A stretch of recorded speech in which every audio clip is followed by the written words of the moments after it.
Hello बच्चों, pre medico YouTube channel पे आपका स्वागत है। मैं हूं डॉक्टर अनुज विश्वकर्मा। बेटा अभी आपका नीट का एग्ज़ाम एकदम श्योर है, होने ही वाला है, इसीलिए हम लोग रिवीजन कर रहे हैं। और बेटा 10 दिन में पूरी केमिस्ट्री रिवाइज करने वाले हैं और पहला दिन कल का बीत चुका है बेटा। इसमें से हमने 4 चैप्टर रिवाइज कर लिए हैं। आज बेटा हम लोग 3 चैप्टर रिवाइज करेंगे, केमिकल इक्विलिब्रियम, आयनिक इक्विलिब्रियम और केमिकल काइनेटिक्स। ठीक है, तो बेटा मैं सबसे पहले केमिकल इक्विलिब्रियम रिवाइज कराऊंगा, फिर आयनिक इक्विलिब्रियम और लास्ट में आपको केमिकल काइनेटिक्स रिवाइज कराऊंगा। ओके, और आज भी रिवीजन वैसे ही होगा जैसे कल कराया गया था, सिर्फ फार्मूले और उससे थोड़ी सी थियरी का कॉन्सेप्ट, क्वेश्चन कोई नहीं होगा, क्योंकि मैं आपको क्विक रिवीजन कराना चाह रहा हूँ जिससे चैप्टर के सारे पॉइंट एक बार आप गो थ्रू हो कर लो। ठीक है, तो बेटा आप रिवीजन जरूर करो और खूब अच्छे से तैयारी करो। और अभी बेटा मेरा इसके बाद जो वीडियो हो जाएगा वो मैं मतलब स्क्रीन पे मेरा पिक्चर शो नहीं होगा, क्योंकि थोड़ा स्पेस कम हो जाता है जिसकी वजह से मुझे पिक्चर छोटी करनी पड़ती है।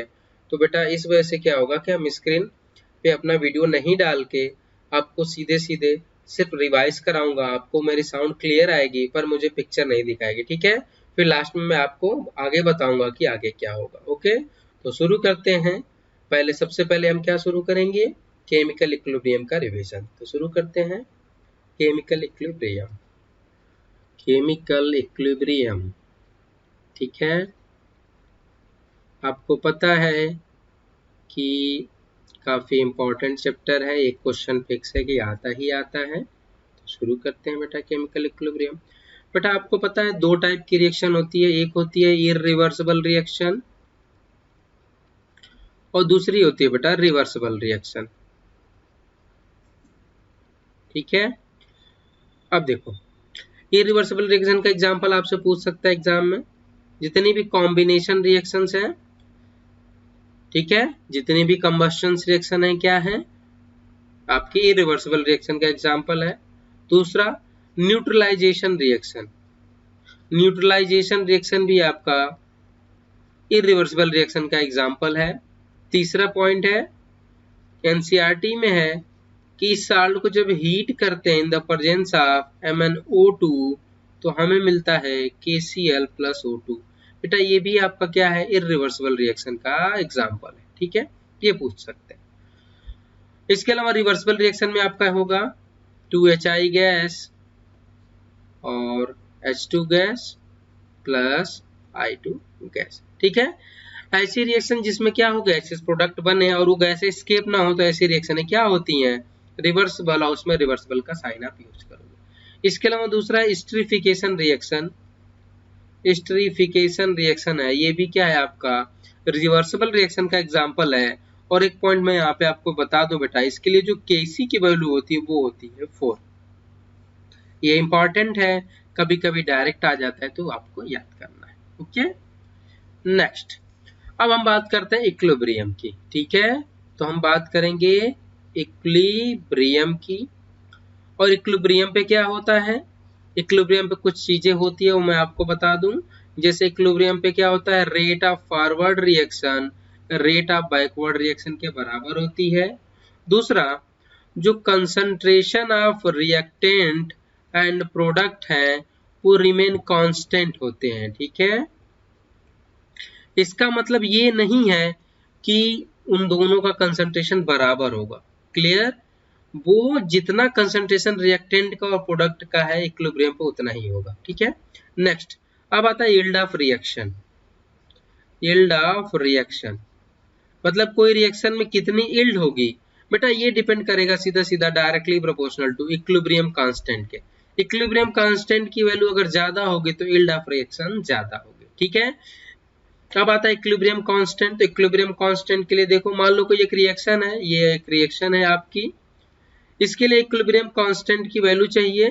तो बस देखो बेटा, इक्विलिब्रियम कांस्टेंट Kc, इसकी वैल्यू होगी Kf of forward reaction upon Kb, और ये हो जाएगा प्रोडक्ट के पावर P अपन रिएक्टेंट के पावर दिस। ठीक है, ये हो गया Kc का एक्सप्रेशन। नेक्स्ट आता है कि ये तो हो गया गैसियस प्रोडक्ट के बारे में बात, लेकिन अगर रिएक्शन में क्या दिया हो, सॉलिड दिया हो या फिर लिक्विड दिया हो तो क्या किया जाएगा। तो इसके लिए बेटा आप जो एक्टिव मास की वैल्यू है वो 1 रखोगे, मतलब कंसंट्रेशन की वैल्यू 1 रखोगे। अब आता है केसी की यूनिट की बात, तो इसकी यूनिट क्या होती है, इसकी यूनिट होती है मोल पर लीटर, ठीक है। और ऊपर क्या कर देंगे, डेल्टा एनजी, ठीक है। डेल्टा एनजी क्या होता है, डेल्टा एनजी अभी आप यहाँ पे देख लो, डेल्टा एनजी होता है नंबर ऑफ गैसियस प्रोडक्ट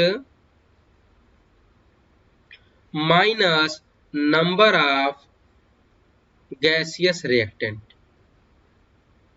ठीक है। और ये नंबर किस सेंस में है, मोल में, मतलब moles of gaseous product minus moles of gaseous reactant, इन दोनों के डिफरेंस को हम क्या कहेंगे, डेल्टा एनजी कहते हैं। ये आपको हमेशा काम आएगा इस चैप्टर में, तो इस चीज को हम यहीं पे रिवाइज कर ले। ओके, नेक्स्ट चीज जो इस चैप्टर में आती है कि कुछ बातें हम केसी के बारे में कर लें। ये क्या है, इक्विलिब्रियम कांस्टेंट। इक्विलिब्रियम कांस्टेंट में पहला पॉइंट ये है कि अगर केसी की वैल्यू हाई है, केसी की वैल्यू हाई है तो जो रिएक्शन होगी वो कंप्लीटिशन की तरफ जाएगी, रिएक्शन टेंड्स टू कंप्लीटिशन, क्लियर, कंप्लीटिशन मतलब जितना ज्यादा केसी की वैल्यू होगी उतना जल्दी रिएक्शन होने की पॉसिबिलिटी रहेगी। Second point, KC is directly proportional to stability of product. KC की वैल्यू जितना ज्यादा होगी उतनी ज्यादा स्टेबिलिटी ऑफ प्रोडक्ट होगी। जैसे मान लो एक हो गया NO2, इसको ब्रेक किया N2 प्लस हाफ O2 में, क्लियर, ये 2NO हो गया तो ये हो जाएगा 2, O2 में आपने ब्रेक किया। और एक और है आपका N2O4, इसमें ब्रेक किया N2 में प्लस 2, ये 2O2 में, क्लियर, इन दोनों को ब्रेक किया, ठीक है। मान लेते हैं इसके लिए Kc की वैल्यू कितनी है, 10 टू द पावर 3, और इसके लिए Kc की वैल्यू क्या है, 10 टू द पावर 4। तो पूछा जाएगा कि कौन स्टेबल है, तो बेटा ये ज्यादा स्टेबल है इसके कंपेयर में, ठीक है, ठीक है। ये एक ही रिएक्शन है, मैंने एग्जाम्पल के तौर पे आपको अलग अलग कर दिया। तो जिसके लिए Kc की वैल्यू ज्यादा उसके लिए स्टेबिलिटी ऑफ प्रोडक्ट ज्यादा। नेक्स्ट पॉइंट Kc के लिए क्या होता है, नेक्स्ट पॉइंट है थर्ड पॉइंट फॉर Kc कि Kc is independent to change in, Kc independent होता है to change in concentration of product और कंसंट्रेशन ऑफ रिएक्टेंट। रिएक्टेंट या प्रोडक्ट में से किसी का भी आप कंसंट्रेशन चेंज करोगे तो Kc की वैल्यू चेंज नहीं होगी, ठीक है। अब आता है इफेक्ट ऑफ कैटलिस्ट। कैटलिस्ट क्या करता है, तो no effect of catalyst on Kc। Kc पे कैटलिस्ट का कोई इफेक्ट नहीं होता है, नो इफेक्ट ऑफ Kc, किसका, कैटलिस्ट का, ठीक है। कैटलिस्ट सिर्फ क्या करता है, ये इक्विलिब्रियम को जल्दी सस्टेन करा देता है, इसके अलावा कैटलिस्ट का कोई रोल नहीं है Kc को डिटरमाइन करने में, क्लियर। नेक्स्ट पॉइंट आता है बेटा, अब आपने सुना होगा रिएक्शन क्वोशिएंट, ठीक है। रिएक्शन क्वोशिएंट को किससे डिनोट करते हैं, Q से। Q हो गया आपका रिएक्शन क्वोशिएंट, इसकी भी वैल्यू क्या होगी, Q होता है P, मतलब reaction concentration of product upon concentration of reactant, ठीक है। और आपने पढ़ा होगा कि Kc के लिए भी यही वैल्यू थी, reaction concentration of product upon concentration of reactant. तो फिर और Q और Kc में अंतर क्या है, तो देखो Q जो है ये होता है एट एनी कंसंट्रेशन को यूज करो आप तो वो Q होगा, लेकिन अगर यहाँ पे एट इक्विलिब्रियम, मतलब इक्विलिब्रियम पे जो कंसंट्रेशन है प्रोडक्ट एंड रिएक्टेंट का, अगर उस वैल्यू को यहाँ पुट आउट करोगे तो वो वैल्यू Kc होगी। और अगर किसी भी कंसंट्रेशन को रखो है अवॉइड करने के बाद इक्विलिब्रियम पे, तो जो वैल्यू होगी वो Q होगी, ठीक है। अब देखो Q की टेंडेंसी हमेशा होती है कि वो Kc को अप्रोच करे, Q हमेशा चाहता है कि वो Kc को अप्रोच करे, रिएक्शन हमेशा इक्विलिब्रियम में आना चाहती है। तो इससे हमको 3 कंक्लूजन निकल के आएंगे। पहला कंक्लूजन ये है कि अगर Q की वैल्यू ज्यादा है Kc से तो रिएक्शन किधर मूव करेगी, तो देखो Q ज्यादा है Kc से, तो Kc की तरफ वो जाना चाहेगा, मतलब क्या करेगा, Q ज्यादा है Kc से तो वो Kc की तरफ जाना चाहेगा, मतलब क्या करेगा, रिएक्टेंट का कंसंट्रेशन बढ़ाएगा, प्रोडक्ट का कम करेगा, तभी तो Kc को अप्रोच करेगा। इसका मतलब रिएक्शन किधर मूव करेगी, बैकवर्ड डायरेक्शन में, यही तो होगा। दूसरा, अगर हम कहें Q की वैल्यू कम है Kc से, तो फिर वो Kc के पास जाना चाहेगा, और Kc में क्या होगा, इसका मतलब वो क्या करेगा, प्रोडक्ट का कंसंट्रेशन बढ़ाएगा, रिएक्टेंट के कंसंट्रेशन कम करेगा, तो रिएक्शन किधर मूव करेगी, फॉरवर्ड डायरेक्शन में। क्लियर। तीसरा, अगर क्या हुआ कि Q की वैल्यू Kc के बराबर हो गई, तो आपको पता है फिर रिएक्शन किस पे होगी, एट इक्विलिब्रियम, ये तो होगा। ओके, तो ये Kc से और Q से रिलेटेड कुछ टर्म्स थे जो मैंने डिस्कस किए। अब आता है आपका equilibrium constant eight Pc, Kp वाला, ठीक है। Kp टर्म्स कब यूज करते हैं, जब रिएक्शन में क्या हो, कंसंट्रेशन टर्म्स ना देके पार्शियल प्रेशर दो। जैसे मान लो कोई एक, ये है AB2, ये हो गया 2AB, ठीक है। इसके लिए हमें Kp की वैल्यू पूछ रहे हैं, तो Kp के लिए हम क्या यूज करते हैं कि Kp होता है बेटा, यहाँ पे होगा partial pressure of product upon partial pressure of reactant. Kp की वैल्यू हम पार्शियल प्रेशर के टर्म्स में लेते हैं, ठीक है। और पार्शियल प्रेशर क्या होता है, पार्शियल प्रेशर होता है मोल फ्रैक्शन ऑफ सब्सटेंस, कुछ भी हो सकता है, मल्टीप्लाई टोटल प्रेशर, ठीक है। और मोल फ्रैक्शन आपको पता है कि मोल फ्रैक्शन होता है मोल अपॉन टोटल मोल, जिसका मोल उसके अलावा टोटल मोल, ये होगा मोल फ्रैक्शन, ठीक है। तो ये दो पॉइंट्स आपको समझ में आ गए। अब आता है आपका नेक्स्ट पॉइंट इसमें, relation between Kp and Kc। Kp और Kc में रिलेशन भी पूछते हैं, तो इसका फार्मूला आपको पता होगा, Kp equal to Kc RT delta Ng, ये आपने पढ़ा होगा। डेल्टा Ng के हिसाब से फिर वैल्यू वेरी करती है, और ये एक्सप्रेशन आपके लिए इंपॉर्टेंट है। क्लियर। डेल्टा Ng की वैल्यू फिर यहाँ पे भी वही होगा, number of gaseous product minus gaseous reactant. Clear. अब आता है नेक्स्ट पॉइंट इसमें, नेक्स्ट आता है बेटा रिलेशन बिटवीन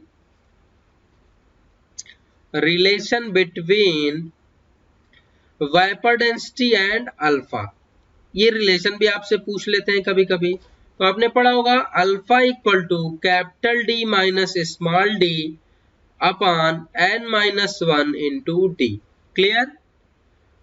ये होता है आपका मेन फार्मूला। अब यहाँ पे कैपिटल डी और स्मॉल डी क्या है, तो देखो बेटा जो कैपिटल डी है ये है आपका इनिशियल वेपर डेंसिटी, ठीक है। और इनिशियल वेपर डेंसिटी ये होगी मॉलिक्यूलर वेट बाई 2, ठीक, ये होगी इनिशियल वेपर डेंसिटी। जो स्मॉल डी है ये होती है vapour density at equilibrium. Equilibrium पे जो वेपर डेंसिटी होगी वो होगा, और ये जो वैल्यू है आपको क्वेश्चन में दी जाएगी, ठीक है। ये वैल्यू क्वेश्चन में दी जाएगी, आपको कैपिटल डी क्या होगा, मॉलिक्यूलर वेट बाय 2 से निकाल लेना होगा। अब बात करते हैं एन की, तो एन क्या होता है, एन होता है mole of product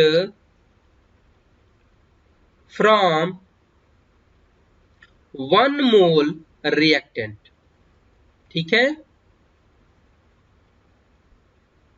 1 mole reactant से जितने प्रोडक्ट मिलेंगे वही क्या होगा, आपका एन होगा। जैसे एक एग्जांपल के तौर पे यहां देख लो, जैसे ये है 2NH3, ये ब्रेक हो रहा है आपका N2 प्लस 3H2 में, तो इसके लिए N की वैल्यू क्या होगी, तो इसके लिए बेटा N की वैल्यू क्या होगी, देखो 2 मोल अमोनिया से कितने मोल प्रोडक्ट मिल रहे हैं, 4 मोल प्रोडक्ट, लेकिन हमें क्या चाहिए 1 मोल से, वही तो N की वैल्यू होगी। तो यहाँ से 1 मोल से कितना मिलेगा, इसका 2 मोल, तो यहाँ N की वैल्यू कितनी हो जाएगी, 2। मेरा मतलब आपको यहाँ समझाना था। क्लियर, ये बातें समझ गए होंगे आप। अब आते हैं नेक्स्ट, इसमें टर्म्स आता है आपका लीचे तेलियर प्रिंसिपल। लीचे तेलियर प्रिंसिपल, ठीक है। लेथेचेरियल प्रिंसिपल क्या कहता है? लेथेचेरियल प्रिंसिपल ये कहता है कि अगर इक्विलिब्रियम पे हम कुछ भी चेंज करते हैं तो इक्विलिब्रियम उस चेंज को नलिफाई करने के लिए either forward direction either backward direction में क्या करता है? मूव करता है। क्लियर? तो बात करते हैं लेथेचेरियल प्रिंसिपल में सबसे पहला पॉइंट है क्या? इफेक्ट ऑफ प्रेशर, कि अगर लेथेचेरियल प्रिंसिपल पे प्रेशर का क्या इफेक्ट होगा। ठीक है, तो देखो इफेक्ट ऑफ प्रेशर बेटा डिपेंड करेगा दो कंडीशन पे। पहली कंडीशन ये है कि अगर डेल्टा एनजी की वैल्यू क्या हो? पॉजिटिव हो। डेल्टा एनजी की वैल्यू पॉजिटिव हो, मतलब इसका मतलब क्या है कि मोल्स ऑफ गैसियस प्रोडक्ट जो होंगे वो ग्रेटर देन होंगे मोल्स ऑफ गैसियस रिएक्टेंट से। तभी तो मतलब जब प्रोडक्ट के मोल ज्यादा हैं रिएक्टेंट के मोल से, तब बेटा हमको फॉरवर्ड डायरेक्शन के लिए लो प्रेशर की जरूरत पड़ेगी। क्लियर?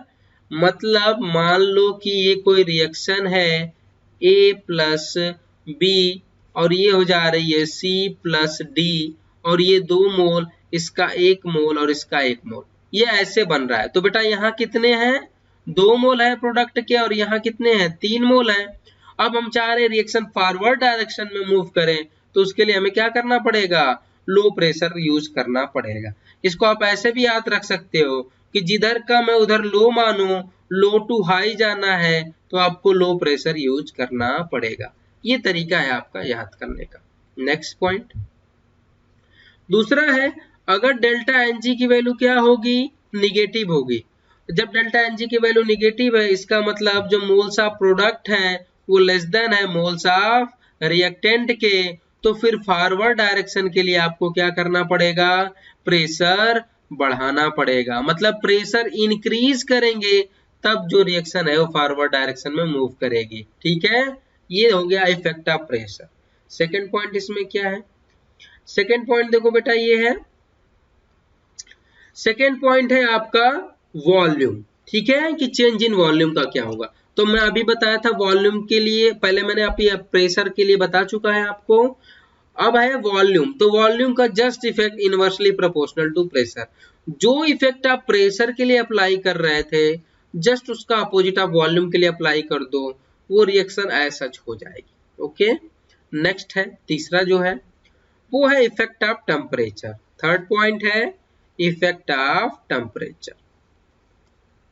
अब टेम्परेचर का क्या इफेक्ट पड़ता है? तो देखो बेटा इफेक्ट ऑफ टेम्परेचर पे है, सबसे पहला अगर एंडोथर्मिक रिएक्शन है तो क्या होगा? एंडोथर्मिक रिएक्शन है मतलब डेल्टा एच की वैल्यू क्या होगी? पॉजिटिव। क्लियर? और जब डेल्टा एच की वैल्यू पॉजिटिव है तो फिर फॉरवर्ड डायरेक्शन के लिए हमें क्या करना पड़ेगा? तो फॉरवर्ड डायरेक्शन के लिए बेटा आपको क्या करना पड़ेगा? टेम्परेचर इंक्रीज करना पड़ेगा, तभी रिएक्शन फॉरवर्ड डायरेक्शन में होगी। दूसरा है अगर एक्सोथर्मिक रिएक्शन है तो क्या होगा? तो एक्सोथर्मिक रिएक्शन के केस में इसमें डेल्टा जी की वैल्यू कितनी होती है? निगेटिव।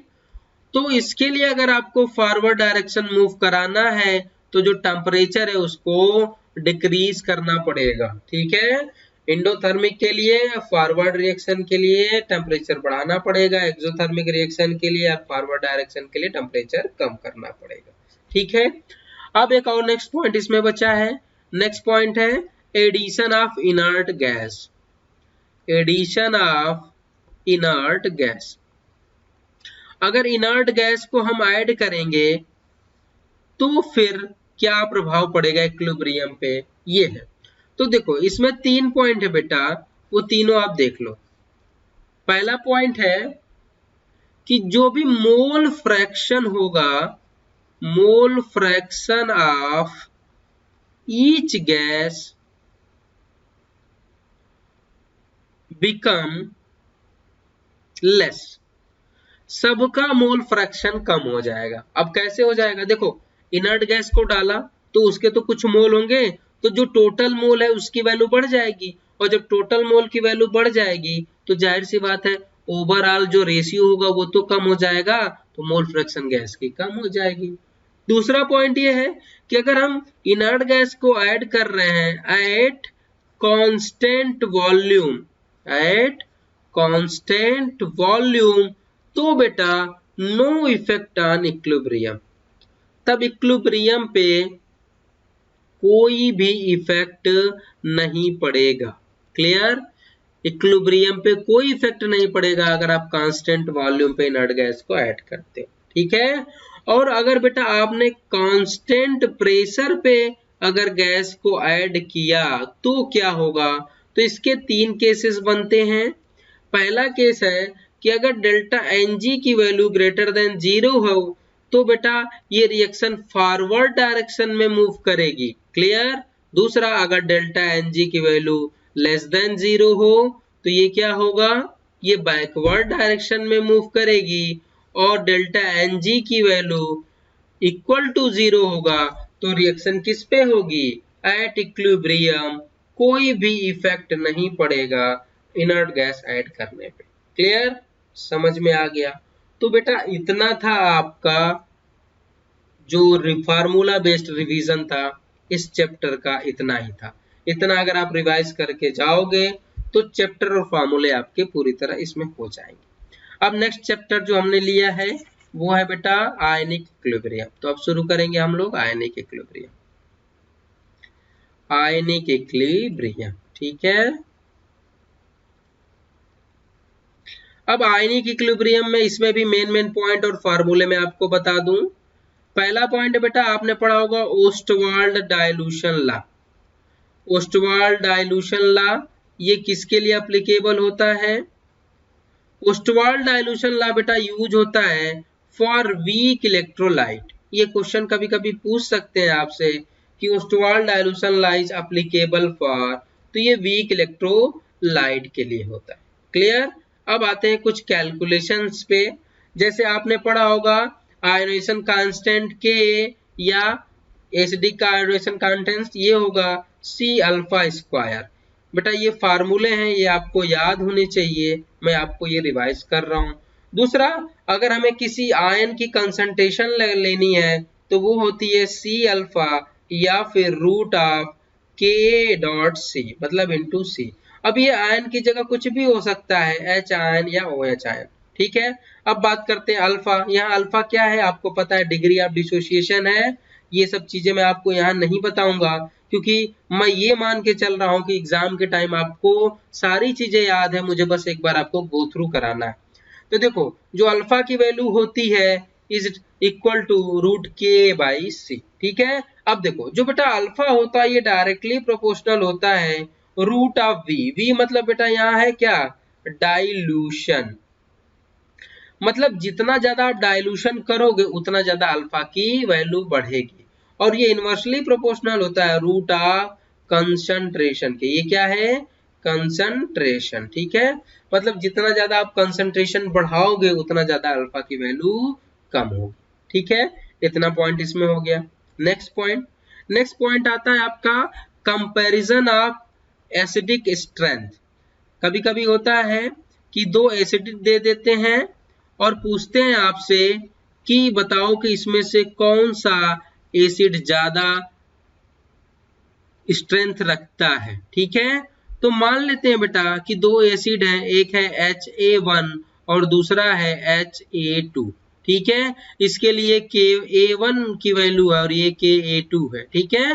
दोनों के लिए क्या है? आयोनाइजेशन कांस्टेंट की वैल्यू दे दिए हैं। तो इसकी स्ट्रेंथ के लिए बेटा फार्मूला होता है acidic strength of both acid का जो रेशियो होता है ये आता है बेटा अल्फा 1 बाई अल्फा 2। इसके आयनाइजेशन कांस्टेंट के डायरेक्टली प्रोपोर्शनल होता है और या फिर ये डिग्री ऑफ डिसोसिएशन के डायरेक्टली होता है और आयनाइजेशन कांस्टेंट के रूट के डायरेक्टली होगा।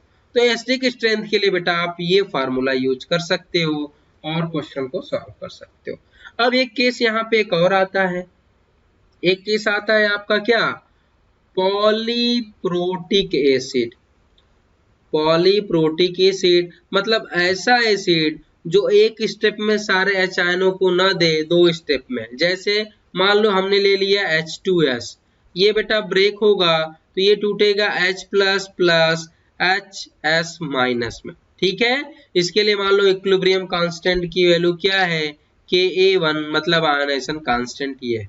दूसरे स्टेप में बेटा ये ऐसे ब्रेक करेगा और ये बनाएगा H plus plus S minus 2, clear. इसके लिए इक्विलिब्रियम कांस्टेंट या आयनाइजेशन कांस्टेंट की वैल्यू Ka2 है, ठीक है। ओवरऑल इसकी ब्रेकिंग की बात करें तो ये हो जाएगा H2S और ये ब्रेक करेगा आपका 2H plus plus S minus 2, यही तो होगा। और इसके लिए मान लेते हैं उसकी वैल्यू क्या है, Ka। तो यहाँ पे Ka क्या हो जाएगा, इन दोनों को ऐड करने से होगा तो ये होगा Ka1 इंटू Ka2। पहला तो पॉलीप्रोटिक एसिड के केस में ये हो गया। दूसरा, पॉलीप्रोटिक एसिड में क्या करते हैं, पूछते हैं pH। अब बताओ इन Ka1 और Ka2 में बताओ बेटा कौन ज्यादा होगा, तो Ka1 much greater than Ka2। Reason ये है कि शुरू में आयनाइजेशन, एक तो ऑलरेडी ये वीक है तो इनिशियली आयनाइजेशन बहुत तेजी से होता है, ठीक है। लेकिन जैसे जैसे हम प्रोसीड करते हैं फिर आयनाइजेशन कम होने लगता है। उसका रीजन ये है क्योंकि ये निगेटिवली चार्ज स्पीसीज है, इस पे वापस से आयनाइज कराना इसको आसान नहीं है इसके कंपेयर में। इसी वजह से Ka1 की वैल्यू बहुत ज्यादा होती है एज कम्पेयर टू Ka2। अब मैं तीसरा पॉइंट इसमें पूछ रहा था आपको पीएच की बात, तो पीएच के लिए क्या करोगे आप, तो पीएच के लिए आपको चाहिए हाइड्रोजन आयन कंसंट्रेशन, और हाइड्रोजन आयन कंसंट्रेशन के लिए बेटा वैल्यू आप यूज करोगे Ka1 इंटू सी, मतलब इसको यूज करोगे, इसको यूज नहीं करोगे क्योंकि इसकी वैल्यू बहुत कम होती है, पीएच में इसका कोई इफेक्ट नहीं पड़ेगा। चौथा पॉइंट, कभी कभी आपको इसका कंसंट्रेशन पूछ लेते हैं कि बताओ सल्फाइड माइनस का कंसंट्रेशन क्या होगा, तो इसके लिए बेटा सीधा सीधा है कि आप ले लो Ka2, सीधा सीधा इस कंसंट्रेशन की वैल्यू को लिख दोगे, सीधा सीधा आपका आंसर हो जाएगा। तो पॉलीप्रोटिक एसिड के केस में एक ये हो सकता है, ठीक है। तो इतना हो गया पॉलीप्रोटिक एसिड के बारे में। नेक्स्ट है आपका, आपने पढ़ा होगा ionic product of water. Ionic product of water, इसको हम डिनोट करते हैं बेटा Kw से, ठीक है। और देखो जो Kw होता है ये क्या होता है, ionic product of water into concentration of water, और ये लिक्विड है तो ये 1 हो जाएगा, या H आयन कंसंट्रेशन या OH आयन कंसंट्रेशन, यही तो होगा। ये सभी आपको पता है, बस आप रिवाइज कर रहे हो। और Kw की वैल्यू क्या है, ये टेम्परेचर डिपेंड है, आपको पता है 25 डिग्री सेल्सियस पे इसकी वैल्यू होती है 10 टू दी पावर माइनस 14, और 90 डिग्री पे बेटा ये पाया जाएगा आपका 10 to the power minus 12। Clear, इतना हो गया आयनिक प्रोडक्ट ऑफ वाटर के बारे में। नेक्स्ट इसमें क्या है, नेक्स्ट है आपका पीएच कैलकुलेशन। पीएच कैसे कैलकुलेट किया जाए, ठीक है। तो पीएच कैलकुलेशन कैसे करते हैं, आपको पता है पीएच क्या होता है, minus log hydrogen ion concentration, यही तो होता है। अगर पीएच दिया हो तो हाइड्रोजन आयन कंसंट्रेशन कैसे निकालेंगे, इसके लिए होता है बेटा formula, hydrogen ion concentration equal to 10 to the power minus pH. अगर आपको पीएच दिया है और हाइड्रोजन आयन कंसंट्रेशन पूछ रहे हैं तो इस फार्मूले से आप डायरेक्ट अप्लाई कर सकते हैं। Clear. Next point, next point आता है कि पीएच प्लस पीओएच की वैल्यू pKw के बराबर होगी, और अगर आपने टेम्परेचर अगर फिक्स कर लिया, अगर आपने टेम्परेचर 25 डिग्री ले लिया तो इसकी वैल्यू 14 होगी। समझ में आ गया, ये हो गया पीएच कैलकुलेशन। अब बेटा आपने क्वेश्चन एक देखा होगा कि कभी कभी कहते हैं कि मान लिया HCl है, इसमें जो H आयन का कंसंट्रेशन है वो 10 टू दी पावर माइनस 8 है, तो बताओ पीएच क्या होगा, ऐसे क्वेश्चन आते हैं। दूसरा आता है कि मान लो कोई बेस है, जैसे NH4CN कह दिया, NH4OH है, इसके लिए OH आयन की कंसंट्रेशन कह दिया 10 टू दी पावर माइनस 9 है, तो इसके लिए पीएच क्या होगा, ठीक है। तो देखो ऐसे क्वेश्चनों को सॉल्व नहीं करना है आपको, एक चीज मैं यहाँ पे बता दूं, उसको आप अप्लाई करो, सीधा आंसर वही आएगा।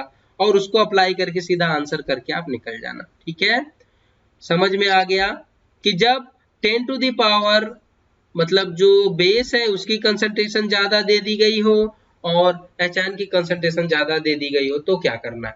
तो एक मैं केस बता दे रहा हूं, अगर एच आयन की कंसंट्रेशन या तो 10 टू दी पावर -7 के इक्वल दी हो या उससे ज्यादा दी गई हो तो बेटा सीधा पीएच की वैल्यू आप 6.96 यूज कर लेना। ये पीएच आप याद रखो, 7 के जो सबसे करीब वाला पीएच है वो आंसर आप टिक कर देना, ये आंसर 100% सही होगा।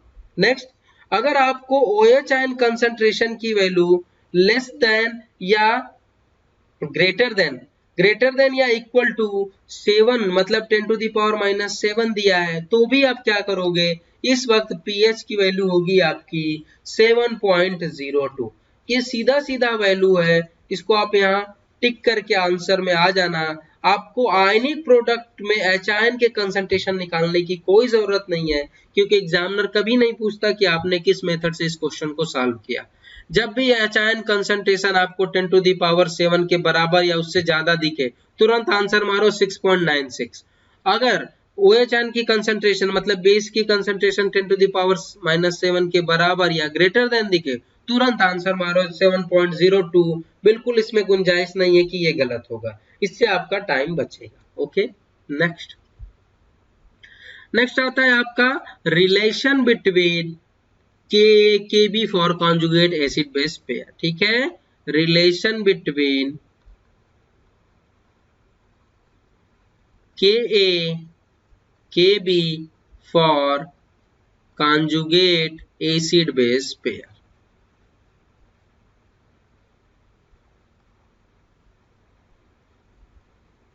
ठीक है, तो देखो इसमें क्या रिलेशन होता है, ये होता है Ka into Kb equal to Kw। अगर कॉन्जुगेट एसिड बेस पेयर है तो उनमें ये रिलेशन आएगा। क्लियर, या फिर अगर हम pKa के टर्म्स में लिखें तो ये pKa plus pKb equal to pKw, एक रिलेशन ये आता है। ठीक है, जैसे एक कॉन्जुगेट एसिड बेस पेयर, जैसे मान लिया हमने अमोनिया ले लिया, ठीक है, ये हो गया आपका NH4+, ये कॉन्जुगेट एसिड बेस पेयर है। ठीक है, ये मान लो Ka है और ये क्या है Kb, इसके लिए ये रिलेशन बेटा आपका एस्टेब्लिश होगा। ओके, नेक्स्ट पॉइंट क्या है इसमें, नेक्स्ट पॉइंट है बेटा बफर सोल्यूशन। नेक्स्ट इसमें जो डिस्कस करने वाला है वो है point buffer solution. Buffer solution क्या होता है, बफर सोल्यूशन ऐसा सोल्यूशन है जो पीएच चेंज का विरोध करता है, मतलब no change in pH on addition of small amount of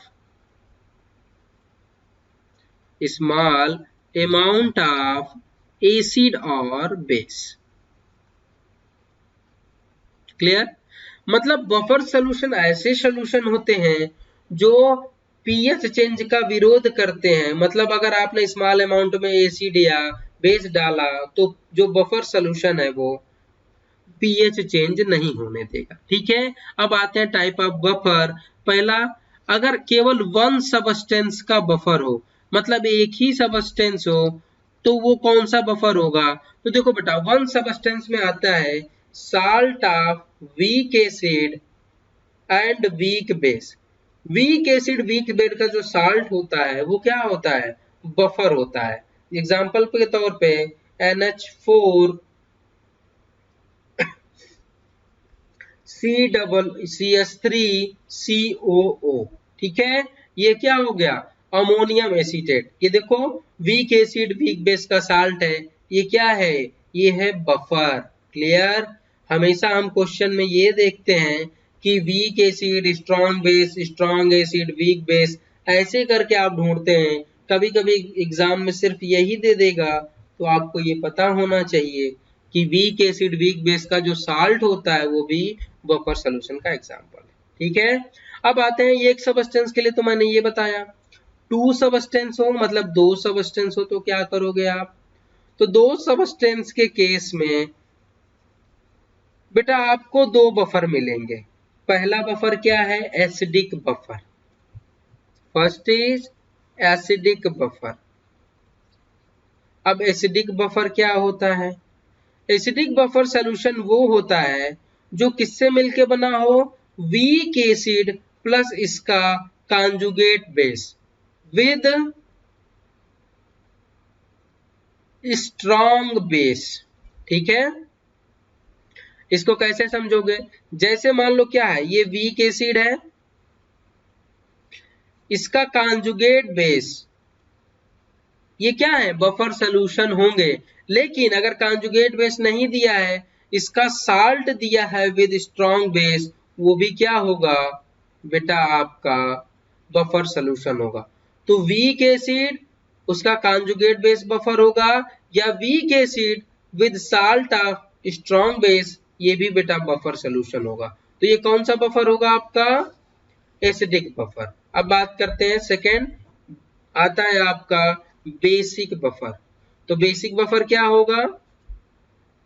basic buffer होगा बेटा आपका वीक बेस प्लस इसका कॉन्जुगेट एसिड या salt of this weak base with strong acid. ठीक है, इस वीक एसिड का स्ट्रॉन्ग एसिड के साथ जो साल्ट होगा, इन दोनों के कॉम्बिनेशन को हम बेसिक बफर कहते हैं। क्लियर? ये बात समझ में आ गई।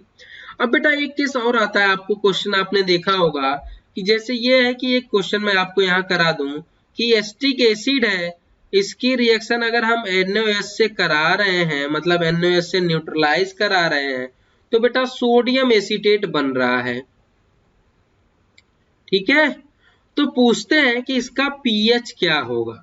ठीक है, तो बेटा सबसे पहले तो ये जानो कि पीएच के लिए क्या करना है। पहली बात ये है कि देखो इसका कंसंट्रेशन अगर 1 मोलर 50 ml दिया है और इसका कंसंट्रेशन दिया है बेटा 1 मोलर 20 ml। ठीक है, तो पहले तो हमें ये चेक करना है कि ये बफर है कि नहीं। मेरा पहला क्वेश्चन यही आएगा कि इज दिस इज बफर, क्या ये बफर है? तो देखो बेटा, अगर ये रिएक्शन होगी तो जाहिर सी बात है न्यूट्रलाइजेशन रिएक्शन है, तो मैं इसका कहूंगा कि मिली इक्विवेलेंट ऑफ दिस, इक्वेट करना चाहिए इसके मिली इक्विवेलेंट ऑफ दिस से, यही तो होगा। मतलब milli equivalent of acetic acid equal to milli equivalent of NaOH, तभी तो ये बनेगा। ठीक है, तो बस करते हैं। इसका मिली इक्विवेलेंट कितना होगा? 1 × 50, मतलब 50 मिली इक्विवेलेंट इसके हो गए, और इसका कितना होगा बेटा? 20 मिली इक्विवेलेंट। तो जाहिर सी बात है ये लिमिटेड है, तो ये क्या करेगा? इसके 20 मिली इक्विवेलेंट से रिएक्ट करेगा। क्लियर? जब ये 20 मिली इक्विवेलेंट एसिटिक एसिड से रिएक्ट करेगा, तो आप बताओ कितना बच गया इसका? तो इसका बच गया बेटा 30 मिली इक्विवेलेंट, इसका 30 मिली इक्विवेलेंट बन गया। अब 20 मिली इक्विवेलेंट इसका, 20 मिली इक्विवेलेंट इसका, तो बताओ बेस कितना बनेगा? जो साल्ट है ये भी बनेगा क्या? 20 मिली इक्विवेलेंट। अब बताओ जब रिएक्शन हो चुकी है तो सॉल्यूशन में क्या बचा है? क्या वीक एसिड बचा है और क्या उसका साल्ट बचा है विद स्ट्रॉन्ग बेस। क्या ये बफर है? बिल्कुल ये बफर है। और इसको देखने पे तो लग ही नहीं रहा था कि वीक एसिड दिया है, स्ट्रॉन्ग बेस दिया है, तो ये तो बफर होगा नहीं। लेकिन बेटा ये बफर होगा क्योंकि आपको उसकी रिएक्शन करानी है, फिर उसके कंसंट्रेशन को देखना है। अगर वीक वाला पोर्शन कुछ बच जाता है तो जाहिर सी बात है वो बफर सॉल्यूशन होगा। अगर यहाँ पे वीक पूरी तरह खत्म हो जाता तो ये बफर सॉल्यूशन नहीं होता। ओके, नेक्स्ट, तो ये हो गया बफर। अब आता है बेटा बफर सॉल्यूशन का पीएच कैलकुलेशन। ठीक है, तो देखो पहला एसिडिक बफर का पीएच कैसे कैलकुलेट करेंगे। तो एसिडिक बफर के पीएच कैलकुलेशन के लिए एक फार्मूला है pH equal to pKa plus log salt का कंसंट्रेशन, या फिर आप कह सकते हो बेटा कॉन्जुगेट बेस का कंसंट्रेशन अपॉन एसिड का कंसंट्रेशन। ये हो गया कौन से बफर के लिए? एसिडिक बफर के लिए आप पीएच के लिए ये फार्मूला यूज करोगे। अगर यही सेकंड हो आपका बेसिक बफर, तो आप क्या करोगे, तो बेसिक बफर के लिए बेटा आपको पीओएच निकालना पड़ेगा और ये होगा पीकेबी प्लस लॉग साल्ट का कंसंट्रेशन या फिर कह सकते हो आप कॉन्जुगेट एसिड का कंसंट्रेशन अपॉन बेस का कंसंट्रेशन। ठीक है, इसके बाद पीओएच निकलने के बाद आप 14 माइनस पीओएच कर दोगे तो आपका पीएच निकल जाएगा। तो ठीक है, तो दोनों के लिए पीएच आप कैसे निकालोगे ये मैंने बता दिया। ठीक है, अब इससे रिलेटेड एक टर्म्स और आता है, आपने पढ़ा होगा बफर कैपेसिटी। बफर कैपेसिटी इसको किससे डिनोट करते हैं, इसको डिनोट करते हैं बेटा फाई से। ठीक है, और बफर कैपेसिटी क्या है ये नहीं पूछा जाएगा आपसे, सिर्फ बफर कैपेसिटी निकलवाया जाएगा। एनटीए में भी इसका क्वेश्चन आ चुका है, वो मैं भी करा दे रहा हूं। बफर कैपेसिटी होता है मोल्स ऑफ एसिड और base added upon volume of buffer solution in litre into change in pH, into change in pH. फिर से ध्यान से सुनिए कि मोल ऑफ एसिड और base added in the volume of 1 liter buffer solution to change in pH is known as buffer capacity। तो बेटा buffer capacity का एक ये फार्मूला हो गया। अब इससे रिलेटेड एक क्वेश्चन करा दे रहे हैं, जैसे मान लो कोई एक बफर सॉल्यूशन है, इसकी वैल्यू 250 ml है, क्लियर, और इसमें हम क्या कर रहे हैं कि 20 मोल एसिड को ऐड कर रहे हैं, इसके पीएच को 2.5 से 3.0 करने के लिए, मतलब 2.5 से 3.0 बफर सॉल्यूशन है, इसके पीएच को इतना करने के लिए 250 ml का बफर सॉल्यूशन है, 20 मोल एसिड की जरूरत पड़ रही है।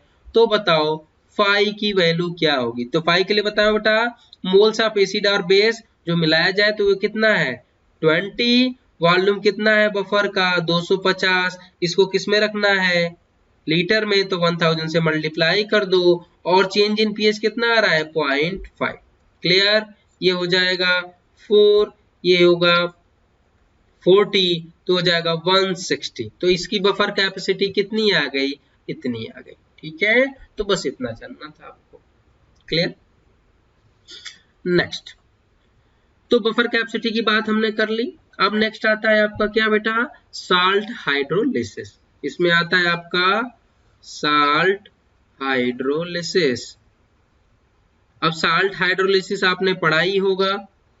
साल्ट हाइड्रोलिसिस में किसके किसके हाइड्रोलिसिस कराते हैं हम, तो आपको पता है साल्ट कैसे होते हैं। पहला साल्ट होगा वीक एसिड स्ट्रॉन्ग बेस का साल्ट, दूसरा हो सकता है वीक बेस स्ट्रॉन्ग एसिड का सॉल्ट, और तीसरा होता है वीक एसिड वीक बेस का सॉल्ट, और फोर्थ है बेटा स्ट्रॉन्ग एसिड स्ट्रॉन्ग बेस का साल्ट। बेटा इसकी हाइड्रोलिसिस नहीं होती है क्योंकि इसका सोल्यूशन जैसे ही बनाएंगे तो ओवरऑल सोल्यूशन क्या हो जाएगा न्यूट्रल, तो इसको हम हाइड्रोलिसिस में काउंट नहीं करते हैं। ठीक है, तो हमारे पास 3 ही साल्ट बचे जिनकी हाइड्रोलिसिस होती है। ठीक है, तो जब बेटा वीक एसिड स्ट्रॉन्ग बेस के साल्ट की जब हम हाइड्रोलिसिस करेंगे, जैसे एग्जांपल के तौर पे क्या ले लिया, वीक एसिड स्ट्रॉन्ग बेस का एग्जांपल हो गया जैसे CH3COONA। ये क्या है, वीक एसिड स्ट्रॉन्ग बेस का है, इसका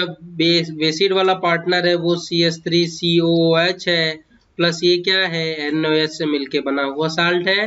तो बेटा जब इसकी हाइड्रोलिसिस करोगे तो जो सोल्यूशन आएगा वो कैसा आएगा, बेसिक आएगा, और ऐसे सोल्यूशन को हम ऐसे हाइड्रोलिसिस को कहते हैं एनायनिक हाइड्रोलिसिस। Anionic hydrolysis. ठीक है, नेक्स्ट है आपका weak base strong acid. Example के तौर पे हो गया अमोनियम क्लोराइड। ये बेटा आपका अमोनियम हाइड्रोक्साइड और HCl से मिलके बना है। ये वीक बेस है, स्ट्रॉन्ग एसिड है, तो बेटा जब इसकी हाइड्रोलिसिस करोगे तो रिजल्टेंट सोल्यूशन जो आएगा वो आएगा एसिडिक, और इस हाइड्रोलिसिस को हम कहते हैं कैटायनिक हाइड्रोलिसिस। ये कैटायनिक हाइड्रोलिसिस हो गया। अब बात करते हैं वीक एसिड वीक बेस की। इसके लिए एक एग्जांपल हमने ले लिया, weak acid with weak base, ठीक है, ये ले लिया, ठीक है। अब जो इसका आता है रिजल्टेंट सोल्यूशन कैसा होगा बेटा, उसके लिए कुछ टर्म्स हैं, लेकिन इस हाइड्रोलिसिस को हम कहते क्या है, तो इसको कहते हैं बेटा हम कैटायनिक एनायनिक हाइड्रोलिसिस, ठीक है। अब आता है कि कैटायनिक एनायनिक हाइड्रोलिसिस में जो रिजल्टेंट सोल्यूशन होगा वो एसिडिक होगा, बफर होगा या न्यूट्रल होगा। तो देखो बेटा, अगर आपका जो एसिड का जो आयनाइजेशन कांस्टेंट है उसकी वैल्यू अगर बेस के आयनाइजेशन कांस्टेंट से ज्यादा है तो जो रिजल्टेंट सोल्यूशन जो होगा वो एसिडिक होगा। क्लियर? मतलब यहाँ कह सकते हैं कि kinetic cationic hydrolysis is dominant over anionic hydrolysis. अगर बेस का आयनाइजेशन कांस्टेंट एसिड के आयनाइजेशन कांस्टेंट से ज्यादा होगा तो रिजल्टेंट सोल्यूशन बेसिक होगा। इसके लिए आप टर्म्स यूज कर सकते हो, anionic hydrolysis is more dominant over cationic hydrolysis. और अगर दोनों का बराबर है आयनाइजेशन कांस्टेंट तो वैसा रिजल्टेंट सोल्यूशन न्यूट्रल होगा। क्लियर? इतनी बात आप समझ गए साल्ट हाइड्रोलिसिस में। अब साल्ट हाइड्रोलिसिस रिलेटेड कुछ कैलकुलेशंस हैं, जैसे आपने पढ़ा होगा हाइड्रोलिसिस कांस्टेंट, बेटा आपने पढ़ा होगा degree of hydrolysis, degree of hydrolysis, और इसको हम किससे डिनोट करते हैं, इसको हम डिनोट करते हैं स्मॉल h से। क्लियर? और KW में कुछ रिलेशन। क्लियर? आपने ये पढ़ा होगा। तो सबसे पहले बेटा आपने पढ़ा होगा KH equal to CH square, एक फार्मूला ये होता है। जैसे आप एसिड के कंसंट्रेशन के लिए यूज कर रहे थे, सेम फार्मूला यहाँ वैसे ही यूज होगा। दूसरा H मतलब हाइड्रोलिसिस या डिग्री ऑफ हाइड्रोलिसिस हो जाएगा KH बाई C। क्लियर? ये हो गया। अब आता है KH और KW में क्या रिलेशन है। तो बेटा KH और KW में जो रिलेशन है ये वेरी करता है कि आपका साल्ट कौन सा है। ठीक है, तो चलो शुरू करते हैं। तो सबसे पहले हमारा जो साल्ट था वो वीक एसिड स्ट्रॉन्ग बेस का था। ठीक है, तो फर्स्ट हमारा जो साल्ट है वो क्या है, वीक एसिड स्ट्रॉन्ग बेस का साल्ट है। इसके लिए KH और KW में क्या रिलेशन होता है, तो वो होता है बेटा KH equal to weak acid strong base के लिए KH इक्वल टू क्या होगा, KW बाई KA। क्लियर? ये होगा। अब बात आती है इसके पीएच की कि इसके पीएच कैसे निकालोगे। तो बेटा वो होगा pH equal to half PKW plus PKA plus log C। और C क्या है बेटा, यहाँ पे कंसंट्रेशन है किसका, एसिड का। तो इस साल्ट का आप पीएच कैसे कैलकुलेट करोगे, ऐसे कैलकुलेट करोगे, और इसके लिए जो हाइड्रोलिसिस कांस्टेंट है वो इस फार्मूले से आप कैलकुलेट करोगे। पहला साल्ट क्लियर हो गया। अब बात करते हैं दूसरे साल्ट की। वो दूसरा क्या साल्ट आपने लिया था, हमने लिया था सेकेंड साल्ट, वो था वीक एसिड स्ट्रॉन्ग बेस। अभी क्या लिया था नहीं, वीक एसिड स्ट्रॉन्ग बेस तो हो गया बेटा, अभी है weak base strong acid. Weak base strong acid का साल्ट है second, weak base strong acid. इसके लिए हमें क्या चाहिए, KH और KW में रिलेशन चाहिए। तो उसके लिए क्या किया जाएगा, तो बेटा इसके लिए KH इक्वल टू होता है KW अपान KB। क्लियर? ये होगा KH और KW में रिलेशन। दूसरा इसका पीएच कैसे कैलकुलेट करोगे, तो पीएच के लिए कैलकुलेट करोगे half PKW minus PKB minus log C। C यहाँ क्या है, कंसंट्रेशन टर्म्स है। क्लियर बेटा। अब आता है कि वो दोनों फार्मूले याद कैसे रखोगे। तो बेटा आपको पता है एसिड, एसिड का मतलब क्या करना है, ऐड करना है। तो अगर वीक एसिड और स्ट्रॉन्ग बेस का साल्ट हो, उसका पीएच निकालना है, तो उसमें क्या करोगे, सारी वैल्यू पॉजिटिव कर दोगे। और अगर वीक बेस स्ट्रॉन्ग एसिड का निकालना है, मतलब बेस की बात कर रहा है, तो वो निगेटिव होता है, तो उसके लिए आप ऐसे याद कर सकते हो। ठीक है। तीसरा हमारा साल्ट जो है वो क्या है, वीक एसिड वीक बेस का, और इसके लिए बेटा जो KH होगा ये होता है KW अपान KA इंटू KB। क्लियर। ये हाइड्रोलिसिस कांस्टेंट की वैल्यू हम यहाँ से निकाल सकते हैं। एक फार्मूला ये हो गया। नेक्स्ट आता है इसका पीएच कैसे कैलकुलेट किया जाएगा। तो होगा half PKW plus PKA। Acid का मतलब ऐड करोगे और बेस का क्या करोगे, सब्ट्रैक्ट करोगे। आप ऐसे याद कर सकते हो। ठीक है। तो ये हो गए 3 साल्ट जिनकी हाइड्रोलिसिस से उनके हाइड्रोलिसिस कांस्टेंट आप निकाल सकते हैं, और हाइड्रोलिसिस कांस्टेंट से आप डिग्री ऑफ हाइड्रोलिसिस भी निकाल सकते हैं, और इनके पीएच की वैल्यू भी कैलकुलेट कर सकते हैं। ठीक है। तो ये हो गया आपका क्या, साल्ट हाइड्रोलिसिस। अब आता है बेटा एक नया टर्म्स, इंडिकेटर। ठीक है। तो इंडिकेटर में बेटा मैं एक पॉइंट बताऊंगा। इंडिकेटर में एक क्वेश्चन आया था सीबीएसई में, मैं वही आपको बता दूंगा कि इस इंडिकेटर के लिए इन्होंने आयनाइजेशन कांस्टेंट पीएच की वैल्यू पूछी थी। मान लो ये इंडिकेटर है H+ और ये In-, इसके लिए पीएच की वैल्यू क्या होगी। तो ये होता है पीएच की वैल्यू बेटा pKa प्लस लॉग इस कंसंट्रेशन अपान HN की कंसंट्रेशन। एक फार्मूला पीएच के लिए ये होता है, कौन से, इंडिकेटर के लिए। ठीक है। अभी एनटीए में एक क्वेश्चन पूछा था, उसके मैं सीधा सीधा आपको वैल्यू बता दूं। क्वेश्चन में ये पूछता है कि कोई इंडिकेटर दे देगा और कहेगा कि एसिडिक स्ट्रेंथ में उसका कलर मान लो ऑरेंज है और बेसिक में उसका कलर रेड हो जाता है, तो बताओ एक कलर से दूसरे कलर में चेंज होने में कितना पीएच चेंज आएगा। तो बेटा इसकी सीधे वैल्यू आपको याद रखनी है।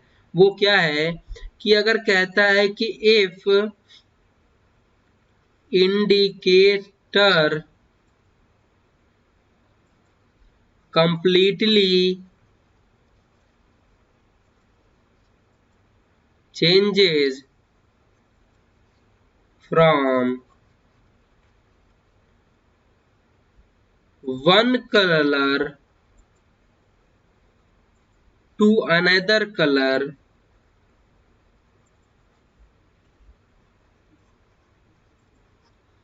then their pH change will be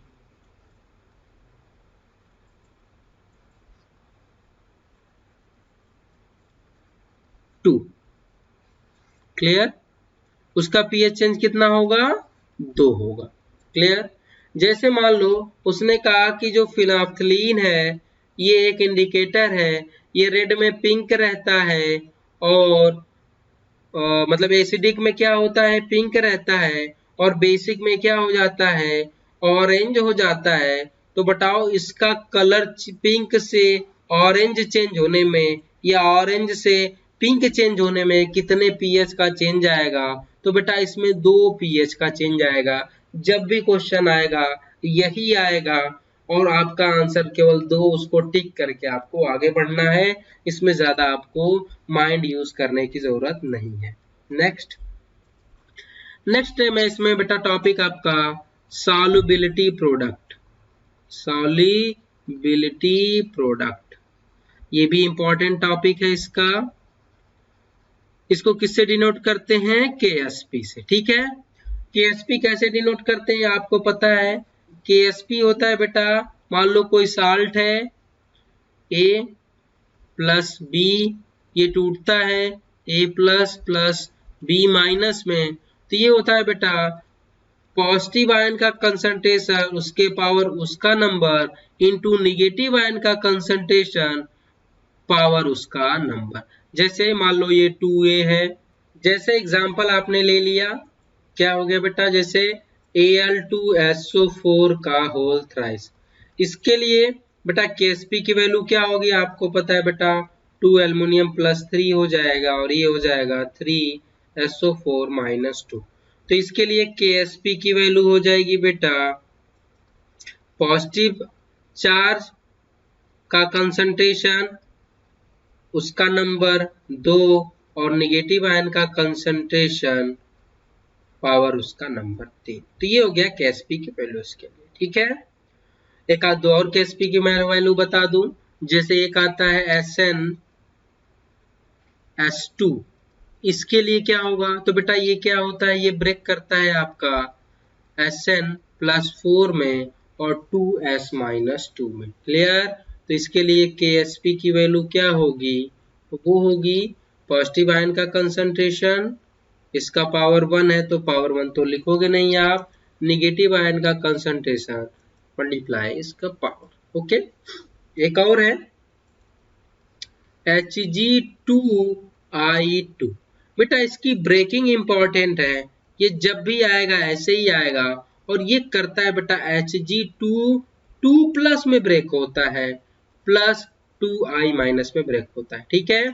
हम गलती क्या करते हैं, 2Hg प्लस कर देते हैं, बेटा नहीं, ये ऐसे कॉन्जुगेट आयन में ही रहता है। तो इसके लिए जो KSP की वैल्यू होगी वो होगी Hg2 प्लस 2 का कंसंट्रेशन इनटू आयोडीन माइनस का कंसंट्रेशन के पावर 2, ठीक है। ये बेटा इंपॉर्टेंट है, ये आपको याद रखने वाली चीज है, क्योंकि यहाँ पे आप मिस्टेक कर सकते हो, ठीक है। तो इसके लिए KSP की वैल्यू आपको पता है, और यहाँ पे भी आप KSP की वैल्यू निकाल सकते हो। तो ये हो गया छोटा सा डिस्कशन अबाउट KSP।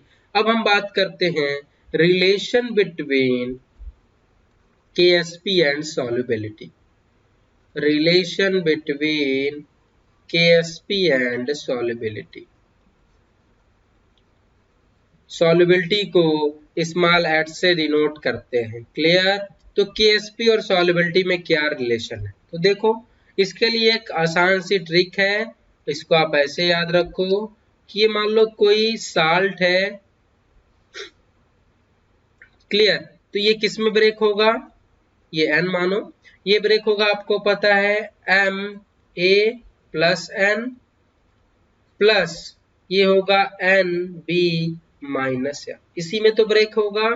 तो इसके लिए अगर हम KSP की बात करें तो वो क्या होगा, आयन का कंसंट्रेशन मल्टीप्लाई पावर के रूप में इसका, वो आयन का कंसंट्रेशन मल्टीप्लाई पावर में उसका आ जाएगा आपका नंबर।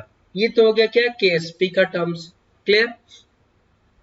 लेकिन अगर सॉल्युबिलिटी के टर्म्स में रखो तो आप क्या करोगे, तो सीधा सीधा एक है कि यहाँ पे KSP लिखोगे, देखो जो वैल्यू है उसके पावर तो जो रहेगा वो रहेगा, ठीक है।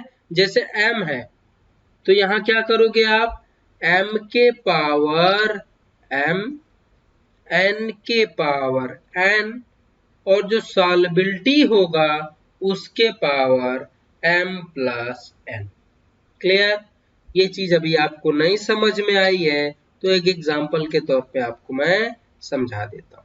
जैसे मान लो क्या है BaCl2, क्लियर।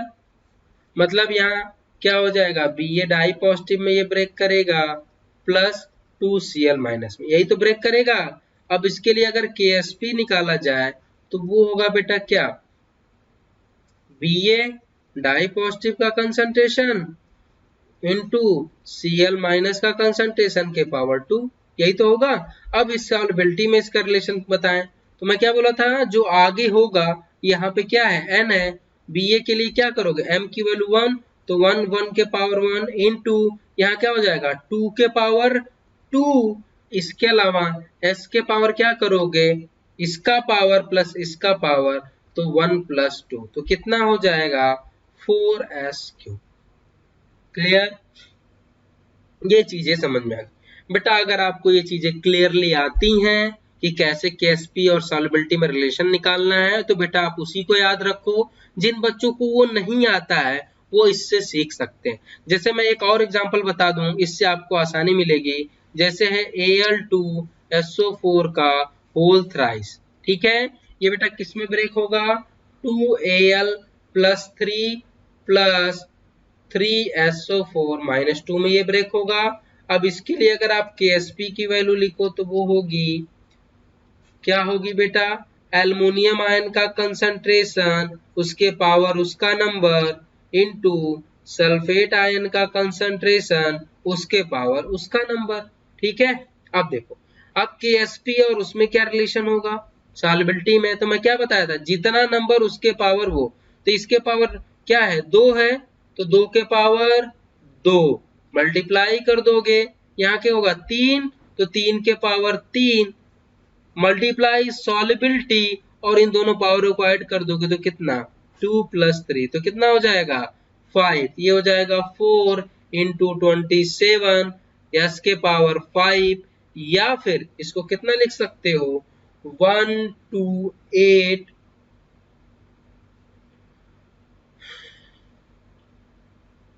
सॉरी 108 एस के पावर 5। क्लियर? तो ऐसे आप सॉल्युबिलिटी निकाल सकते हो। अदरवाइज आपको सॉल्युबिलिटी आती है तो फिर आप इस ट्रिक को यूज ना करना, नहीं आती है तो ये बहुत आसान है, बस समझना है आपको। ओके, नेक्स्ट इसमें क्या है? नेक्स्ट तो सॉल्युबिलिटी और इसमें रिलेशन हमने पता कर लिया, तो ये हो गया आपका। अब नेक्स्ट आता है आपका ionic product, ionic product of salt. अब आयनिक प्रोडक्ट ऑफ साल्ट क्या होता है? तो ये होता है बेटा Ki, और ये भी होता है Ksp के इक्विवेलेंट। ये होता है concentration of positive ion, power उसका number, concentration of negative ion, power उसका नंबर। फिर तो यही चीज तो मैंने Ksp के लिए बताई है। तो ये बेटा जो Ksp है वो क्या है? जैसे मैंने केमिकल इक्विलिब्रियम बताया है, एट इक्विलिब्रियम पॉइंट पे जो कंसंट्रेशन यूज करेंगे वो होगा Ksp, और एट एनी कंसंट्रेशन तो वो होगा बेटा आयनिक प्रोडक्ट, ठीक है। समझ में आ गया? किसी भी कंसंट्रेशन का अगर कंसंट्रेशन यहाँ यूज करते हो तो वो आयनिक प्रोडक्ट होगा, इक्विलिब्रियम वाले का यूज करोगे तो वो Ksp होगा। अब आता है कि इसमें आपको पता है Ki भी बेटा क्या करता है? Ksp को अप्रोच करता है। तो अगर कंडीशन आती है, पहली कंडीशन ये है कि अगर जो Ki है मतलब आयनिक प्रोडक्ट है वो ज्यादा हो Ksp से, तो क्या होगा? तो बेटा अगर Ksp से आयनिक प्रोडक्ट की वैल्यू ज्यादा है तो आपका प्रेसिपिटेट बनता है, ठीक है। दूसरा पॉइंट है कि अगर Ki की वैल्यू कम है Ksp से तो बेटा क्या होगा? डिसोसिएशन होगा, मतलब जो साल्ट या जो कुछ भी आपने यूज किया है वो डिसोसिएट करता जाएगा। और तीसरा पॉइंट है कि अगर दोनों बराबर हो जाते हैं, मतलब आयनिक प्रोडक्ट और सॉल्युबिलिटी प्रोडक्ट बराबर हो जाएंगे, तो उस केस में क्या होगा? जो सॉल्यूशन है या जो भी है वो सैचुरेट हो जाएगा, मतलब सैचुरेटेड कंडीशन में हो जाएगा, ठीक है। इतना पॉइंट हो गया आयनिक प्रोडक्ट। और उसके बाद अब लास्ट इसमें जो पॉइंट बचता है इस चैप्टर में वो आता है आपका common ion effect, common ion effect. और कॉमन आयन इफेक्ट में क्या होता है बेटा? अगर कोई वीक इलेक्ट्रोलाइट है, अगर वो ऐसे सॉल्यूशन में घोला जाए जो उसके अंदर उसका कॉमन आयन है तो उसकी सॉल्युबिलिटी कम हो जाती है, इसी इफेक्ट को कहते हैं हम कॉमन आयन इफेक्ट। लेकिन एक्चुअली जो है कॉमन आयन इफेक्ट की डेफिनेशन नहीं आती है, आपको क्या आएगा? क्वेश्चन आएगा। और क्वेश्चन क्या आएगा उससे पहले मैं आपको बता दूं कि अगर कॉमन आयन इफेक्ट में क्या होता है कि जो अल्फा है, मतलब जो डिग्री ऑफ आयनाइजेशन है उस वीक इलेक्ट्रोलाइट की, वो कम हो जाती है, ठीक है। दूसरा, जो आयन का कंसंट्रेशन है वो भी कम हो जाता है। तीसरा, जो सॉल्युबिलिटी होगी उस इलेक्ट्रोलाइट की वो भी कम हो जाएगी।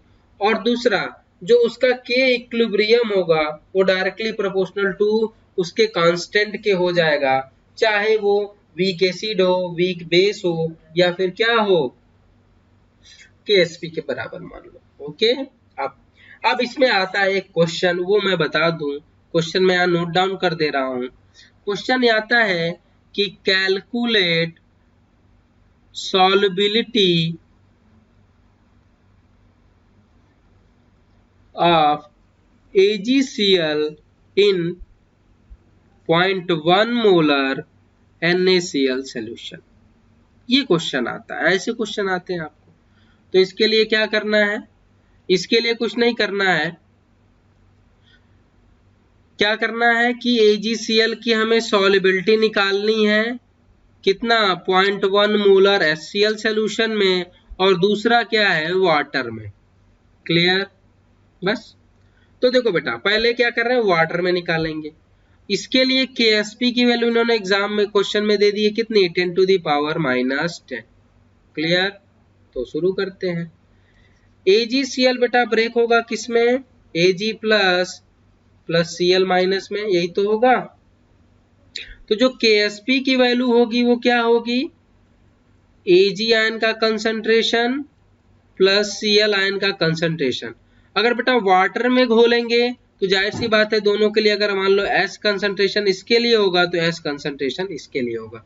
तो KSP की वैल्यू क्या हो जाएगी, S स्क्वायर, तो S स्क्वायर हो जाएगा 10⁻⁻10। तो S इक्वल टू क्या हो जाएगा, 10⁻⁻5। तो वाटर में जो सॉल्युबिलिटी होगी वो कितनी होगी, 10⁻⁻5 के। क्लियर? लेकिन अगर आपने इसको किस में घोला, 0.1 मोलर HCl में, तो क्या होगा, तो 0.1 मोलर HCl में होगा KSP क्या हो जाएगा, concentration of Ag plus plus concentration of Cl minus. मान लो इसके लिए कंसंट्रेशन S माना, लेकिन इसके लिए कंसंट्रेशन S प्लस 0.01 हो जाएगी, सॉरी 0.1 हो जाएगी। ऐसा क्यों होगा, क्योंकि आपको पता है NaCl क्या है, NaCl स्ट्रॉन्ग इलेक्ट्रोलाइट है, तो Na plus plus Cl minus में टूटेगा। जो इसका कंसंट्रेशन होगा वही Cl का कंसंट्रेशन होगा। ठीक है, तो इसका कंसंट्रेशन भी तो इसमें ऐड होगा, तो इसका कंसंट्रेशन पर जो सॉल्युबल होगा उसका कंसंट्रेशन। लेकिन मैं आपको बताया था क्या, कि वीक आयन या वीक इलेक्ट्रोलाइट की सॉल्युबिलिटी कॉमन आयन में कम हो जाएगी, तो जो उसके आयन की संख्या है वो बहुत कम हो जाएगी, और इतना कम हो जाएगी कि इसको सॉल्युबिलिटी में इस आयन के कंसंट्रेशन को हम काउंट नहीं करेंगे। तो यहाँ पे जो KSP हो जाएगा वो हो जाएगा S इंटू 0.1, ये हो जाएगा। मतलब KSP की वैल्यू आपकी 10⁻⁻10, सॉल्युबिलिटी पूछ रहा है इंटू 0.1, तो सॉल्युबिलिटी की वैल्यू आ जाएगी 10⁻⁹ तो कॉमन आयन इफेक्ट पे सॉल्युबिलिटी वाला क्वेश्चन आता है। ओके, तो बेटा ये रहा आयनिक इक्विलिब्रियम के कुछ इंपॉर्टेंट फार्मूले, और वो मैंने लगभग पूरा कवर करने की कोशिश की है। फिर भी कुछ रह जाता है, कोई दिक्कत होती है तो आप मुझे कमेंट बॉक्स में जरूर बताएं। आगे इसी में कंटिन्यू करेंगे बेटा हम। अब बेटा जो अगला चैप्टर है वो हमारा है केमिकल काइनेटिक्स। ठीक है, केमिकल काइनेटिक्स हम लोग अब पढ़ेंगे।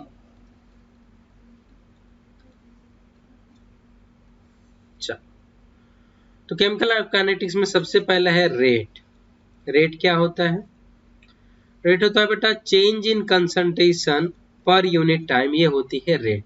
ठीक है, लेकिन यही अगर आपसे एवरेज रेट पूछी जाए तो क्या कहोगे आप, तो एवरेज रेट होती है बेटा R2 माइनस R1 अपान T2 माइनस T1। ठीक है, मतलब एक टेम्परेचर रेंज तक की जो रेट होगी वो क्या होगी, एवरेज रेट में आएगी। ठीक है, अब बात करते हैं रेट के यूनिट की। यूनिट क्या होगी, तो रेट की यूनिट होती है बेटा मोल पर लीटर पर सेकेंड, यही तो होगी। तो ये हो गई रेट की यूनिट। क्लियर? अब आता है कि रेट एक्सप्रेशन कैसे किया जाए, तो इसको मैं एक इक्वेशन के थ्रू आपको समझा रहा हूं। ठीक है, देख जैसे आ गया कि एक इक्वेशन लिखी है 2N2O5, ये ब्रेक हो रहा है आपका 4NO2 में प्लस ऑक्सीजन। ठीक है, तो इसके लिए रेट ला एक्सप्रेशन लिखना है।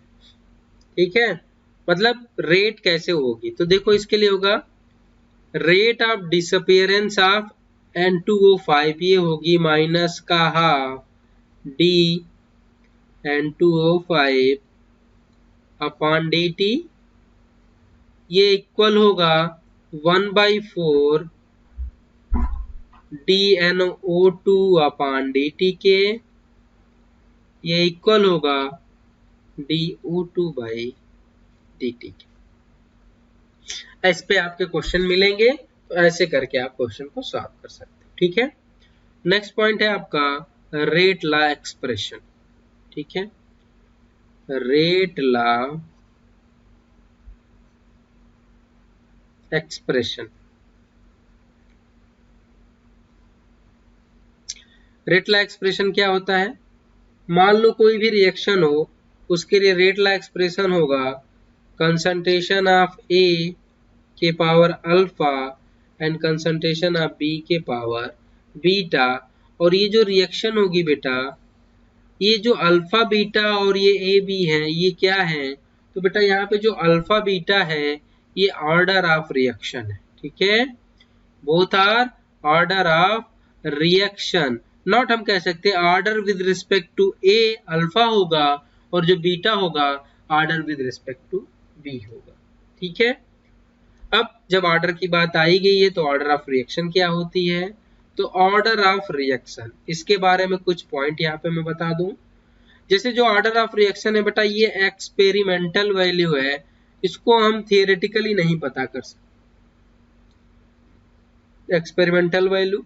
दूसरा, ऑर्डर ऑफ द रिएक्शन क्या है? पॉजिटिव भी हो सकती है, निगेटिव भी हो सकती है, जीरो भी हो सकती है और फ्रैक्शन में भी हो सकती है।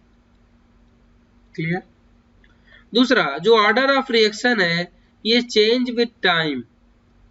ठीक है, जो ऑर्डर ऑफ रिएक्शन है वो चेंज विद टेम्परेचर होती है, मतलब जैसे जैसे टेम्परेचर की वैल्यू अगर आप चेंज करोगे तो ऑर्डर ऑफ रिएक्शन क्या होगी?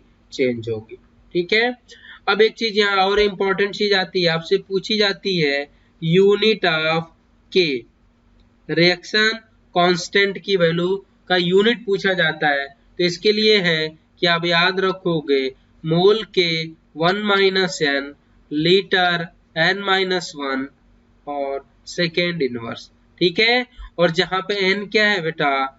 ऑर्डर ऑफ रिएक्शन है। ठीक है, जैसे एक आध मैं एग्जांपल बता दूं, जैसे अगर आपके लिए फर्स्ट ऑर्डर के लिए पूछा जाए तो क्या करोगे आप?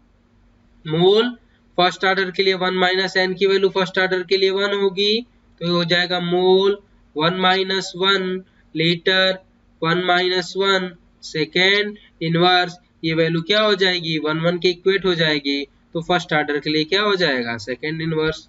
चलो सेकेंड ऑर्डर के लिए देख लेते हैं, तो ये हो जाएगा मोल 1 - 2 लीटर 2 - 1 और सेकेंड इनवर्स, बेटा ये हो जाएगा mole inverse litre second inverse, जब ऑर्डर ऑफ रिएक्शन क्या हो? सेकेंड हो।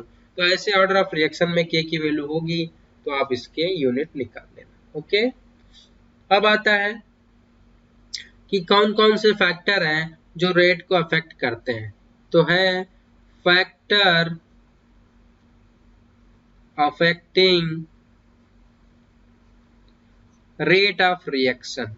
ठीक है, कौन कौन से जो फैक्टर है जो रेट को अफेक्ट करते हैं? तो पहला है बेटा टेम्परेचर।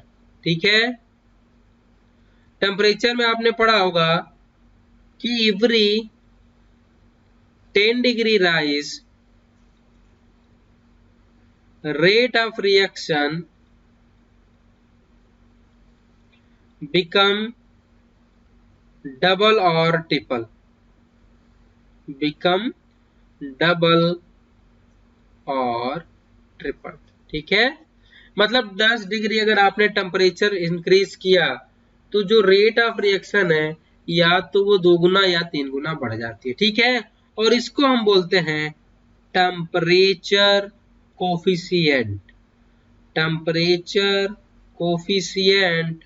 और ये होता है कि मान लो किसी टेम्परेचर T पे ये हो गया और ये इक्वेट करेगा आपका RT + 10/RT और इसकी वैल्यू कितनी होगी? 2 होगी। एक बात याद रखना बेटा यहाँ पे, जब देखो जब डिफिनीशन पूछे टेम्परेचर कोफिशिएंट की तब तो आप डबल्ड या ट्रिपल्ड कह सकते हो, लेकिन जब भी आपको कैलकुलेट करना हो तो हमेशा आप डबल ही लेना, मतलब रिएक्शन को डबल ही माना 110 डिग्री इंक्रीज पे, ठीक है। क्योंकि जितने भी क्वेश्चन आए हैं और अभी तक और जो आएंगे वो सेकेंड के पावर मतलब 2 के पावर में ही आते हैं, इसलिए आपको डबल ही मान के चलना है जब आप कैलकुलेशन कर रहे हो, न्यूमेरिकल क्वेश्चन कर रहे हो तो इस चीज का आपको ध्यान रखना है। क्लियर, बात समझ गए आप? चलो, तो ये हो गया बेटा। लेकिन देखो जब रिएक्शन करनी है मतलब सॉल्व करना है तो इसको नहीं करना है, उसके लिए मैं एक फार्मूला आपको बता दे रहा हूँ, आप उस फार्मूले को अप्लाई करोगे तो आपके जो टेम्परेचर कोफिशिएंट वाले क्वेश्चन आसानी से हो जाएंगे। तो वो फार्मूला क्या है? वो फार्मूला है बेटा R2, मतलब जिस टेम्परेचर पे पूछ रहे हैं 2 के power delta T by 10 into R1, ठीक है। ये फार्मूला है, इसको आप ट्रिक भी समझो या फार्मूला समझो। अब इसका एप्लीकेशन कैसे करें, एक क्वेश्चन में बता दूं। मान लो 50 डिग्री सेल्सियस है, इस समय रेट क्या है? R है। जब 120 डिग्री सेल्सियस कर देते हैं तो रेट क्या होगी, ये क्वेश्चन, ठीक है। तो या तो टेम्परेचर कोएफिशिएंट वाला लगाओ या तो सीधा इस फार्मूले को आप ट्रीट करो, ठीक है। तो बेटा हमें न्यू रेट को हमने मान लिया क्या? R डैश, ठीक है, 2 के पावर। अब बताओ डेल्टा टी मतलब चेंज इन टेम्परेचर क्या होगा, तो डेल्टा ई कितना हो जाएगा 70, तो ये हो जाएगा बेटा 70 बाई 10 इंटू आर, तो ये क्या हो जाएगा 2 के पावर 7R या 128 आर। क्लियर, तो जो न्यू रेट होगी वो कितनी हो जाएगी 128 आर के, ठीक है। तो इससे क्या होगा आपकी कैलकुलेशन आसान हो जाएगी, ठीक है, समझ में आ गया होगा। नेक्स्ट है आपका, पहला तो ये था कि टेम्परेचर रेट को कैसे इफेक्ट करता है, दूसरा है सरफेस एरिया। सरफेस एरिया, अब सरफेस एरिया देखो भाई, सरफेस एरिया होती है ये डायरेक्टली प्रोपोर्शनल होती है रेट के, मतलब जितनी ज्यादा सरफेस एरिया होगी उतना ज्यादा रेट होगा। और तीसरा जो पॉइंट है कंसंट्रेशन। अब कंसंट्रेशन कैसे रेट को चेंज करती है, तो बेटा आपने रेट ला एक्सप्रेशन में पढ़ा होगा कि rate is directly proportional to concentration के पावर n, ये पढ़ा है। लेकिन यहाँ एक कंडीशन है कि जो n है, n की वैल्यू 0 नहीं होनी चाहिए। अगर n की वैल्यू 0 हो जाएगी मतलब क्या, जीरो ऑर्डर, तो जीरो ऑर्डर के लिए क्या होता है, जो रेट ऑफ रिएक्शन है वो इंडिपेंडेंट हो जाएगी किसके, कंसंट्रेशन के। मतलब जीरो ऑर्डर रिएक्शन के लिए कंसंट्रेशन की कोई वैल्यू कोई मायने नहीं है, क्योंकि उस पर क्या होगा, रेट डिपेंड नहीं करेगा। क्लियर, इतनी बात समझ गए होगे आप। अब नेक्स्ट इसमें जो टर्म्स आता है वो है आपका मॉलिक्यूलैरिटी। मॉलिक्यूलैरिटी, ठीक है। अब मॉलिक्यूलैरिटी के बारे में भी कुछ पॉइंट है। पहला पॉइंट ये है कि ये थियोरेटिकल टर्म है, ठीक है, ये थियोरेटिकल टर्म है, मतलब इसको हम थियोरेटिकली कैलकुलेट कर सकते हैं। क्लियर, लेकिन वही क्या था, ऑर्डर ऑफ रिएक्शन को आप थियोरेटिकली नहीं कर सकते थे। तीसरा, ये ऑलवेज होल नंबर होता है, ऑलवेज होल नंबर, जबकि ऑर्डर ऑफ रिएक्शन क्या थी, निगेटिव, पॉजिटिव, फ्रैक्शन और जीरो में थी, ठीक है। दूसरा, जैसे कि ऑर्डर ऑफ रिएक्शन टेम्परेचर पर डिपेंड करती थी, ये इंडिपेंडेंट होता है टेम्परेचर के, इंडिपेंडेंट ऑफ टेम्परेचर। क्लियर, और नेक्स्ट इसको कैलकुलेट कैसे कर सकते हैं, तो ये होता है बेटा नंबर ऑफ पार्टिसिपेटिंग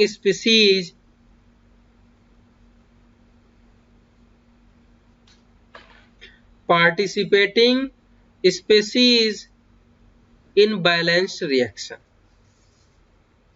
मतलब बैलेंस रिएक्शन में जितने क्या आएंगे जो आपके रिएक्टेंट पार्टिसिपेट करेंगे वही बेटा क्या होगा, उसकी मॉलिक्यूलैरिटी, ठीक है। अब बेटा आपने पढ़ा होगा एलिमेंट्री रिएक्शन और नॉन एलिमेंट्री रिएक्शन। तो देखो बेटा जो एलिमेंट्री रिएक्शन होती है वो क्या होती है, सिंगल स्टेप की रिएक्शन होती है, ठीक है। सिंगल स्टेप रिएक्शन को हम क्या कहते हैं?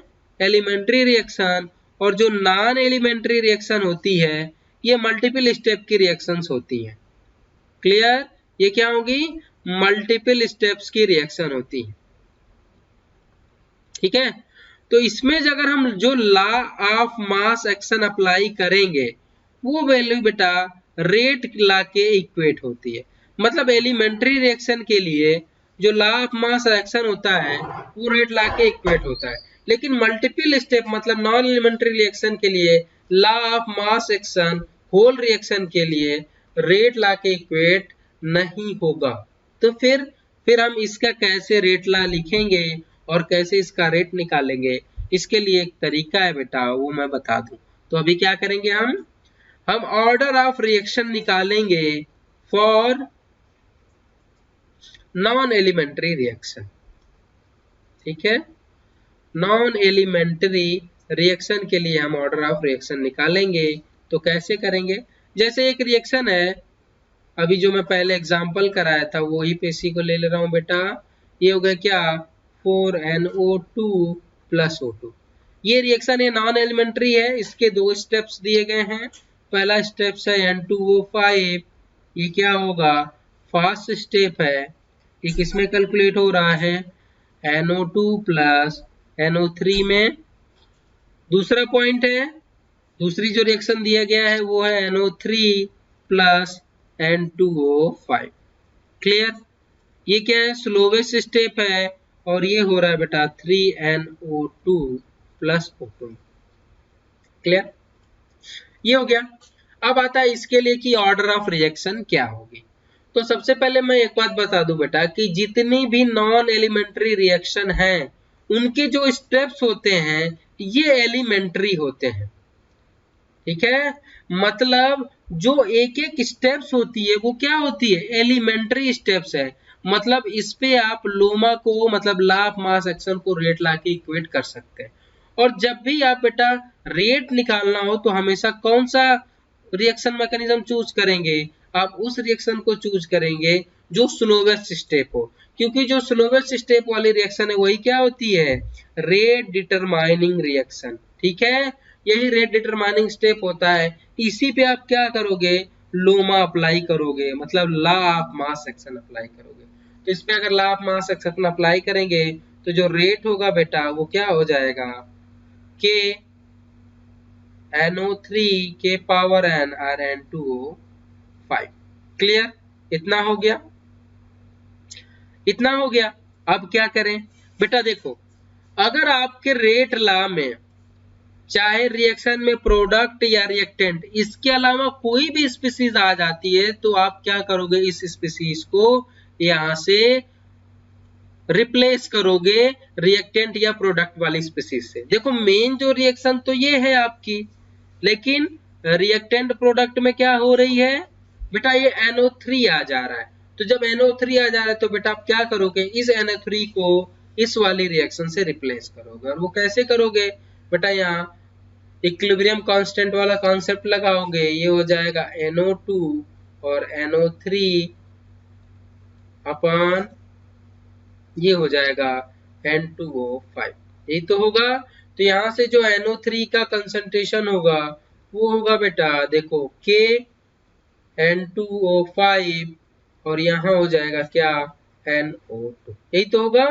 बस अब इसको लो यहाँ पुट आउट कर दो तो K और ये हो जाएगा, और इसको मान लो K1 कह लेते हैं। तो ये हो जाएगा K1 NO3 की जगह N2O5 अपॉन NO2 और यहाँ पे हो जाएगा N2O5। यही तो होगा।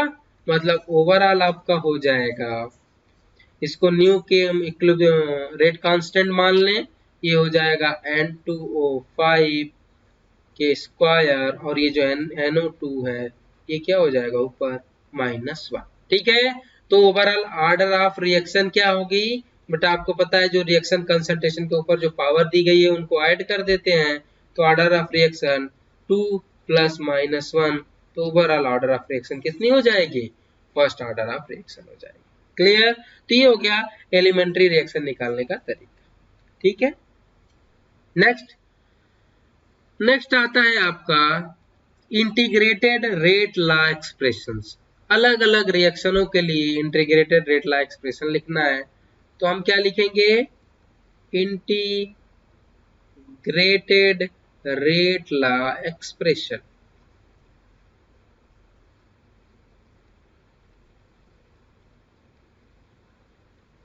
Clear, integrated rate law expression लिखना है आपको।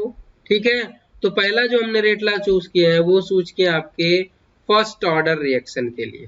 ठीक है, तो फर्स्ट ऑर्डर के लिए इंटीग्रेटेड रेट लॉ एक्सप्रेशन क्या है, तो ये बता बेटा KT equal to 2.303 log A not by A। ठीक है बेटा, A नॉट इसमें क्या है, इनिशियल कंसंट्रेशन, और A क्या है बेटा, फाइनल कंसंट्रेशन। ठीक है, ये तो ये एक्सप्रेशन हो गया आपका क्या, फर्स्ट ऑर्डर काइनेटिक्स के लिए। क्लियर, अगर इसका एक्सपोनेंशियल फॉर्म पूछे आपसे, क्या पूछे, एक्सपोनेंशियल फॉर्म,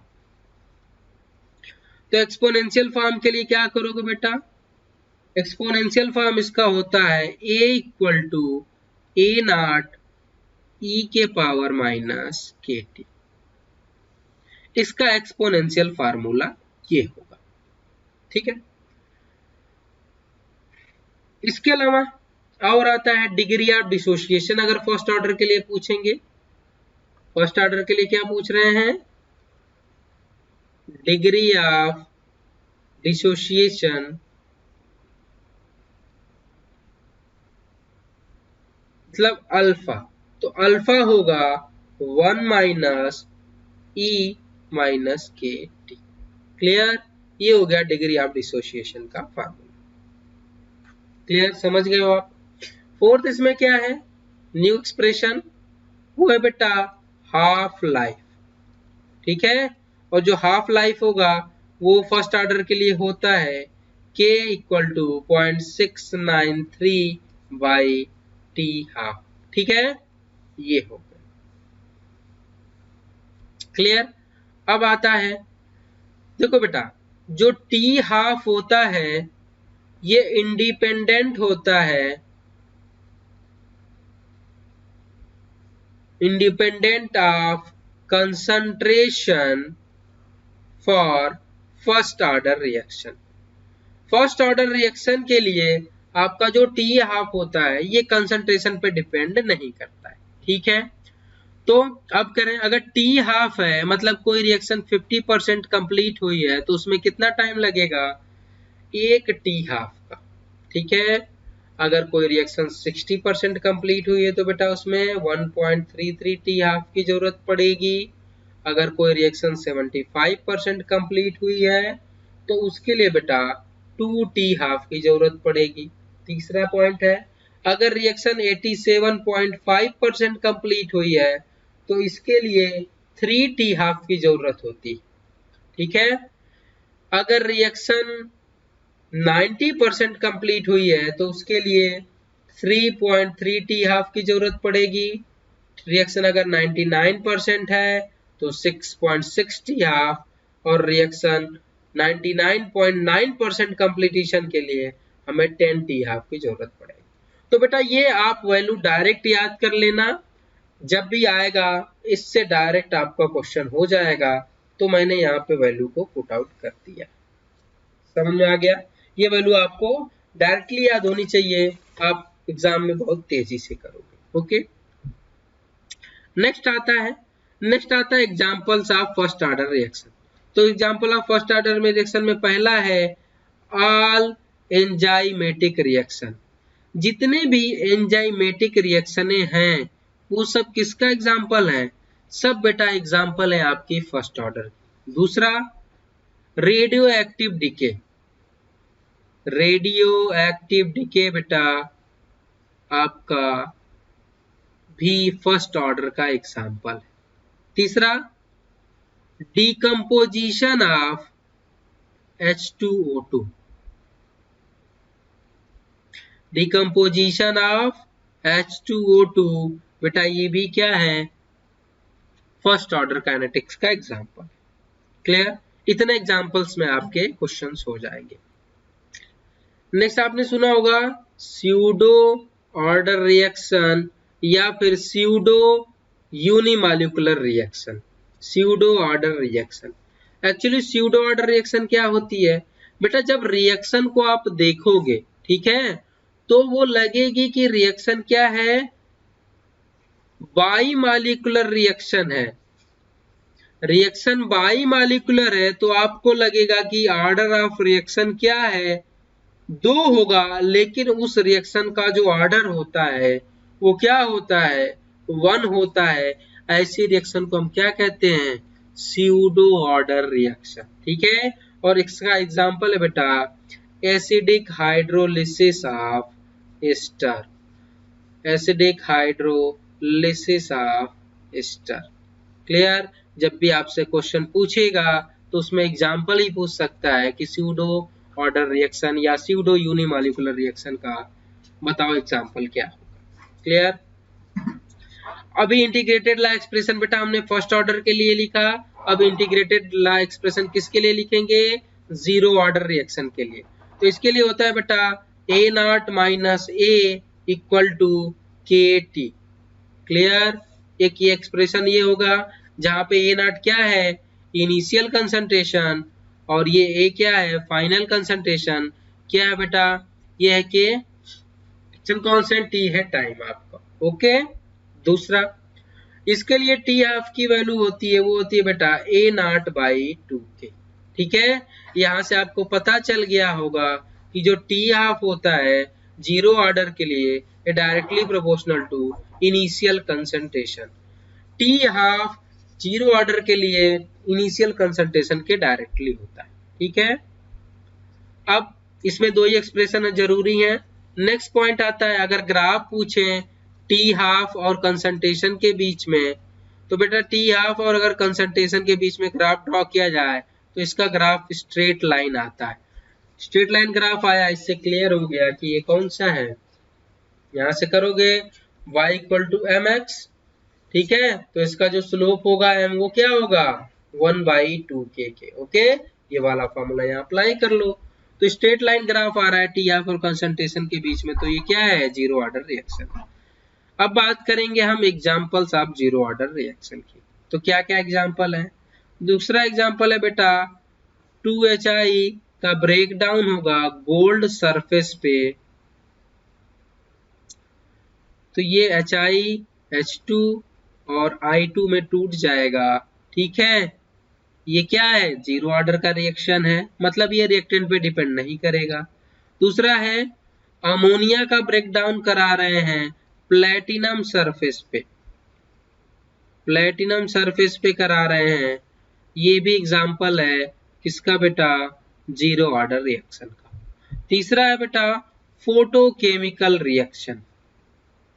जितनी भी फोटोकेमिकल रिएक्शंस हैं सब जीरो ऑर्डर के एग्जांपल हैं। लाइक जैसे हाइड्रोजन और क्लोरीन की रिएक्शन करा रहे हैं in the presence of sunlight, तो ये बेटा क्या है, फोटोकेमिकल रिएक्शन का एग्जांपल है, मतलब ये जीरो ऑर्डर का एग्जांपल है। ठीक है, अब आते हैं सेकेंड ऑर्डर रिएक्शन के लिए।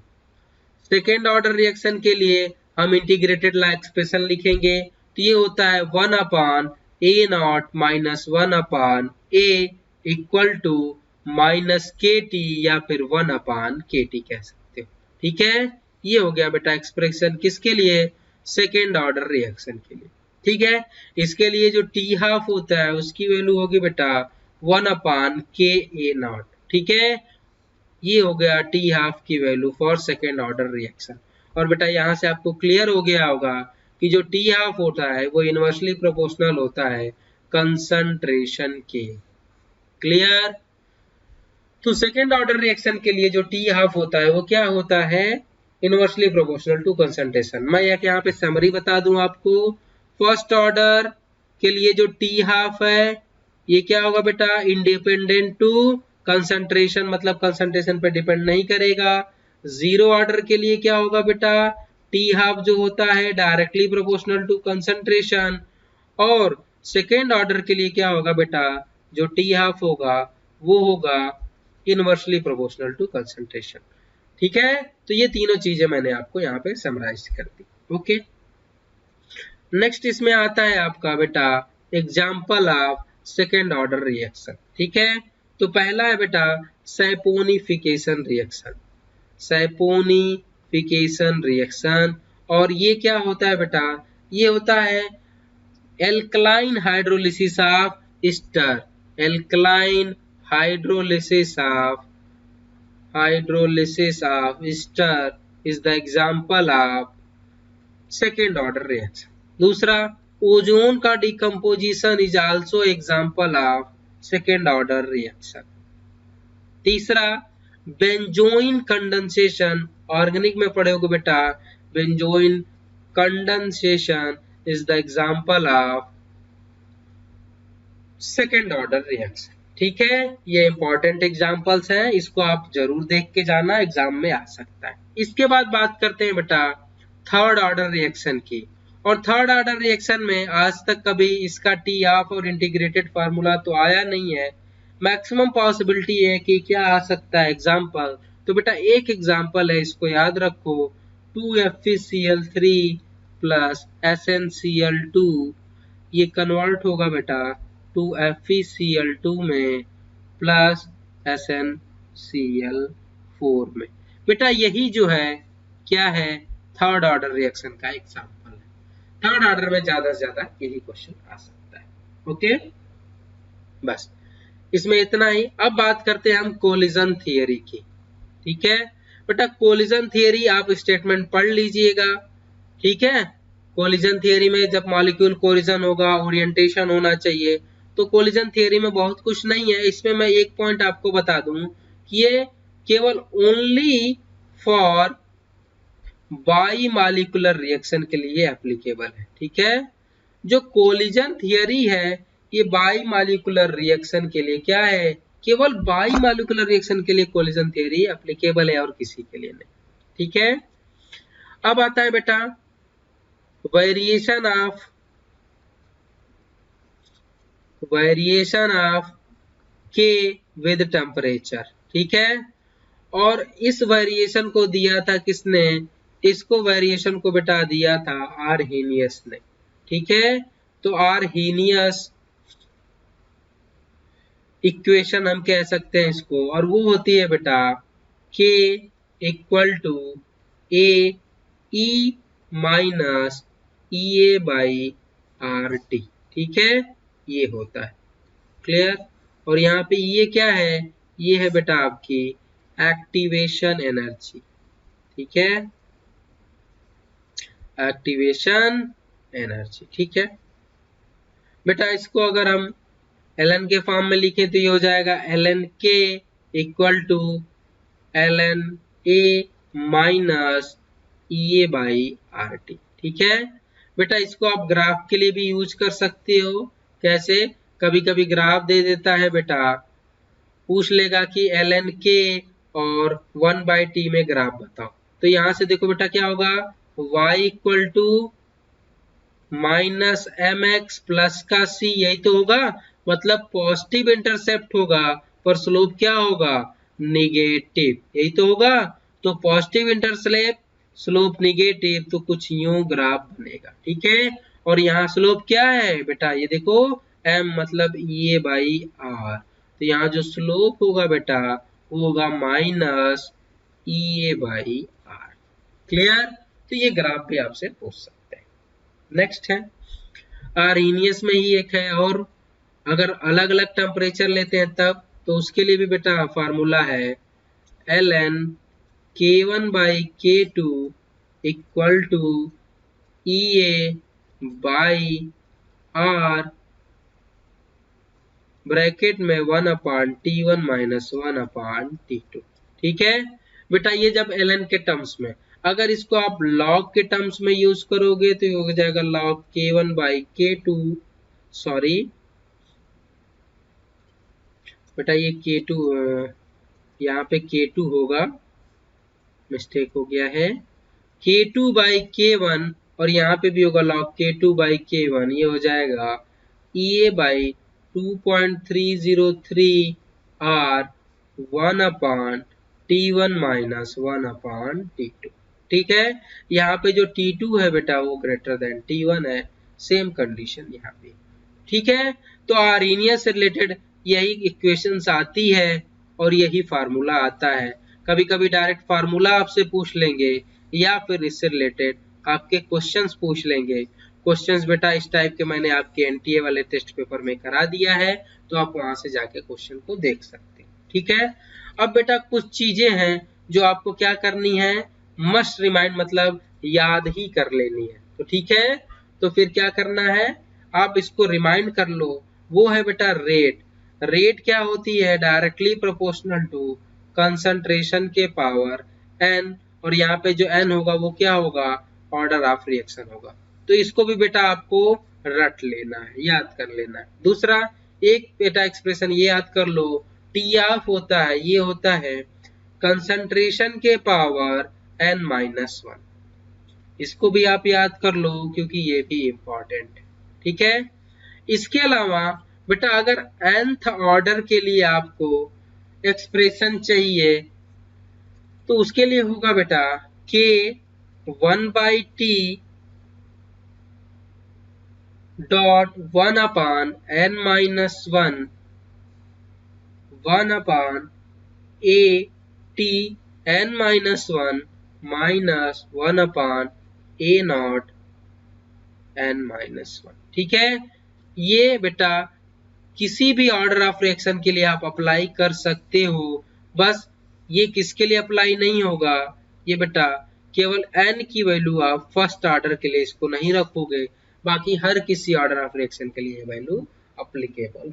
तो बेटा केमिकल काइनेटिक्स में इतना ही। मैंने जितने भी फार्मूले और जितने थियरी पोर्शन हो सकते हैं इसमें कवर करने की कोशिश की है। फिर भी आपको लग रहा है कि नहीं इसमें से बहुत चीजें छूट जा रही हैं या और ज्यादा इलेबोरेट करके बताना है, तो बेटा आप मुझे कमेंट बॉक्स में जरूर बताएं। ठीक है बेटा, आप इस समय सिर्फ और सिर्फ आपको किसी चीज की जरूरत है तो वो है रिवीजन। आप जितनी ज्यादा बार कोर्स को रिवाइज कर लोगे उतना ज्यादा आपका कॉन्फिडेंस बिल्डअप होगा और उतना ज्यादा आप नीट में स्कोर करके आओ। तो बेटा आप हमारे चैनल से जरूर जुड़े रहें।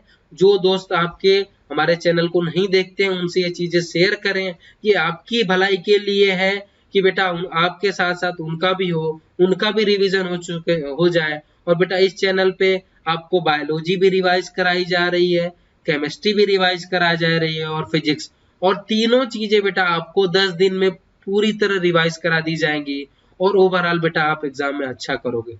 तो बेटा इस चैनल से आप जरूर जुड़े रहें। हम भी मेहनत कर रहे हैं और आप भी मेहनत दुगनी करिए, रात दिन पढ़ाई करके एक कर दीजिए और डॉक्टर बन के एक अच्छे मेडिकल कॉलेज में आइए और डॉक्टर की फीलिंग्स अभी अंदर से लाइए कि नहीं मुझे डॉक्टर बनना ही बनना है, चाहे कुछ भी हो जाए मुझे पढ़ना है, मुझे डॉक्टर बनना है। जिस दिन ये मन में आ जाएगा उस दिन कोई भी ताकत आपको डॉक्टर बनने से नहीं रोक सकती है। बस आपको बेटा फोकस्ड होकर पढ़ाई करनी है। इस समय क्वेश्चन बिल्कुल ना करें, आप सिर्फ रिवीजन करें। इसके अलावा अगर आपको लगता है कि नहीं कुछ क्वेश्चनों के लिए आपको दिक्कत हो रही है तो बेटा सिलेक्टेड क्वेश्चनों को आप करें, वो भी रिवीजन के तौर पे। पर इस समय आपका फोकस होना चाहिए कि आप पूरे कोर्स को एक बार अच्छे से फिर से रिवाइज कर लें और जो लास्ट के 1-2 दिन बचे उसमें भी आप पूरे कोर्स को ग्रो थ्रू होके जाए। तो बेटा मैं जितना भी आपको करा रहा हूँ यहाँ पे लिखा रहा हूँ, इसका आप नोट्स बना लीजिए। नोट्स बनाने के बाद बेटा जब लास्ट में आप एग्जाम के लिए जाएं तो इसको पूरा आप अगर मेरे 10 दिन के पूरे नोट्स को रिवाइज करेंगे तो ज्यादा से ज्यादा 5-6 घंटे लगेंगे बेटा। आप पूरी केमिस्ट्री 5-6 घंटे में मैं जो नोट्स बनवा रहा हूँ उसके थ्रू रिवाइज कर लोगे।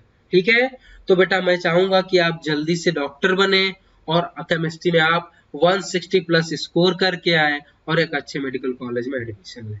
तो thank you for watching this video.